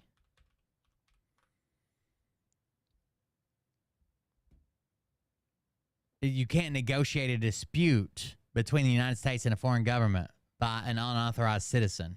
So what's he doing meeting with all these people at Mar-a-Lago, which is a private establishment? All right, it proves that. It proves all of what I've shown people when you go read in the chronological order. You can't just read one little thing and not read all of it. See, that's why I tell people all the time, don't be lazy in a good way. I don't mean that in a bad way. Don't be lazy. Don't be complacent. If you want to know, you can know. It's in a good way, you lazy motherfuckers. All outlined in chronological order. All right, that's why my book is the #1 bestseller. That's why she's in my comic books trying to promote her book, which she's attached to somebody that President Trump said promotes phony books, promotes phony information. So if you seek to understand, here she is saying that none of this stuff is exactly where she says it is. That's her name. That's her. Yeah, she was right on all those. Real true social thing. Got a red check there too. I only have red check and I have double the followers she has. All right. So explain to the people out there why you say none of this is where it exactly is. All right. So what I show people with what's going on with this is they're doing 2 things. Guess what people are doing right now? People are questioning it. Great. Because they need to. They never did that before in history. So we have involvement with people. But what President Trump has in place with the Presidential Emergency Action Document will show what's been documented way back here. And it won't just be Republicans. It won't just be conservatives. It'll be all kinds of different people who would have been a part of this. Foreign leaders, all the capitulations, all those foreign leaders, all the leaders that they show them with right now. All these people will validate and exonerate President Trump on the military occupation and what's been taking place. This was an exposure because he talks about the 3-letter agencies. He's talked about them. He said the DOJ, the FBI, the CIA. He said they're not bad themselves. What their mission was, it was the senior level leadership in those that went awry through the years, and they twisted and used these things as weapons against people.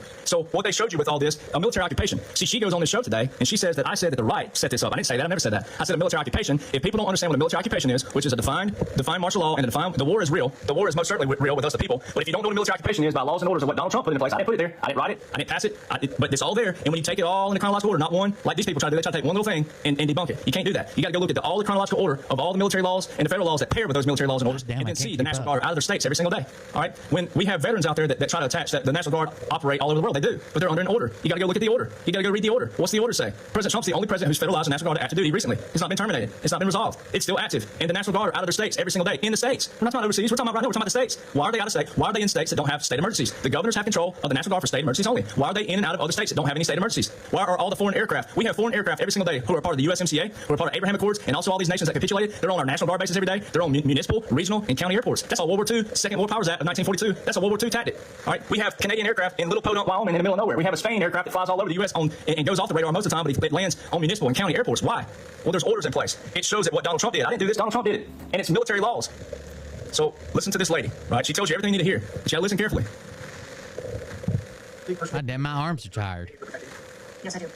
So we also there's a criminal. All I know is he wants me to steal second and lay down a bunt. President Trump is facing heightened security threat to a foreign adversary. Yes. So given that there was an increased threat to President Trump's life, was he provided a full security complement to without sitting with President? Amazing video quality.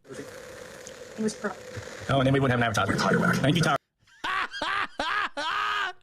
Hey, dude, he is the #1 Amazon bestseller, right? He is a Billboard hit country musician. And this motherfucker can't afford YouTube Premium. Ad blocker. Run a Brave browser. It's built in, bro. All right. Maybe they'll sponsor Melody. Of this, you should understand the entire process. And then it skips away from it. So she says that. Oh, and it skips right away from it. And then she says, you I picked the wrong video. It skips right away from it. And she says specifically that it's a difference in a sitting president and a continuity of operations. All right. So they tell you this. All right. So once again, from the beginning of January 17, 2017, your federal continuity 1, your federal continuity 2, June 13, 2017, there's been 10 publications under that. Not a single one has anything with Joe Biden in it. Why? Why did he not get the traditional flight into D.C. on Air Force One? Why did he swear in at 11:47 a.m. Eastern Standard Time, which is a violation of the 20th Amendment of the Constitution? And what did he say after the immunity rule? What did he say? He said specifically what? He said, Joe Biden could swear in at fucking 9 in the morning if he wanted to. he takes office at noon. You know, the vice president used to not swear in until Congress returned from break, which was like a month and a half later. And the vice president would swear in because, you know, the vice president is also the president of the Senate or whatever. They would swear in there in front of all of Congress. That undermines the rule of law. It sets a dangerous precedent, and no president is above the law. So the principle is the law. So I'm showing you laws and orders. Joe Biden hadn't done anything about laws and orders. He's not even real, and he proves that daily. Also, President Trump said a few weeks ago, "I hope the military revolts at the voting booth." We don't vote at voting booths. We don't vote. There's a link to it, or at least a link to those excerpts from it, where he served 1 year, 9 months, and 3 days, or some shit. Jesus fucking Christ! All right, guys, I'm out. I went way too long to listen to this shit. I think I'm going to go over Phil's latest video everybody's mad about on a Patreon show because I owe some Patreon content. I might do that tomorrow when I come in. We'll see what time I get in here. I've been working on the other thing. If you haven't been to Patreon, I dropped a new video of me breaking some shit. It's just real short, but I'm building the snake guillotine. Thank you guys for joining us. I appreciate it. Thanks for hanging out with me. I'll be on here later, or I'll be back tomorrow. Yeah. Thank you guys for joining us. Support the show while we're offline, and we'll see everybody on the next one. Have a good night, and we'll see you tomorrow. Love you. See you. Bye. But I can tell you this about if this douchebag happens to see this particular show, you don't have the forking balls to call out the people on this planet by name and tell them exactly who they I'd do it tomorrow for Patreon and Twitch subs. That would be both of them. That'd take care of that. And then over the Phil's latest video, the shot or whatever everybody's mad about. I have to keep my patrons happy. That stage is set. You better buckle up, cause you ain't seen none yet. Here we go, I think I started some shit. Piss them off, never was real. Get the place in them bets, you know that stage is set. I know it, you know it. Cause you ain't They're telling you on TV every day. that I'm a lunatic. Well, listen, bitch, I came equipped with a quick wit and a 6th sense for the stupid shit. Where my true believer? Y'all need Jesus. Praise the Lord, head to the extreme. All these false fucking prophets who profit off of gossip. Worshipping drums, cocking, begging for a throat deposit. Swinging fucking meat hammers like Thor in a thong. He's strapped to the shaft, beating his chest like he's King Kong. Starving for attention, I'ma make your gut burst. I'll be your huckleberry, I can quench that thirst. Baby eating lizard people, alien sex. What's next? Trump in a dress, fucking Flynn on his desk. A retard in a vest, climbing up 5G towers. Cause you told him if he did, he'd get fucking superpowers. Here we go, I think I started some shit. Piss them off, it's about to get lit. Get the place in them bets, you know that stage is set. You better buckle up, cause you ain't seen none yet. Here we go, I think I started some shit. Piss them off, it's about to get lit. Get the place in them bets, you know that stage is set. You better buckle up, cause you ain't seen none yet. I used to find clues too when I was high on shrooms. I found myself a tunnel that led to Jason Q's bedroom. Open his closet, I found some of his meat rockets. I strapped him to my shoes and then I flew through the roof. I found myself in orbit strapped to an F-16. High on amphetamine, with Trump in between. Put on a light coat of baby oil and saluted the troops. He tapped me on the shoulder and said, "This is gonna be it." Whoa, wait. Stop. What? I'll get my files. Wait, what are you doing? Stop. Hold on. Fucking stop. Dude, come on. Seriously. My mom's an alcoholic. Oh, give me a... Oh, my God. Damn it. Here we go. I think I started some shit. Have a good night, guys. Support the stream while we're offline if you can. If you can't, that's cool. We'll see you guys on the next one. You better buckle up, cause you ain't seen none yet. Here we go. I think I started some shit. Piss them off. I can send Austin a link on Telegram later. That stage is set. You better buckle up, cause you ain't seen none yet. Round 3. Down goes Nino. Please say it isn't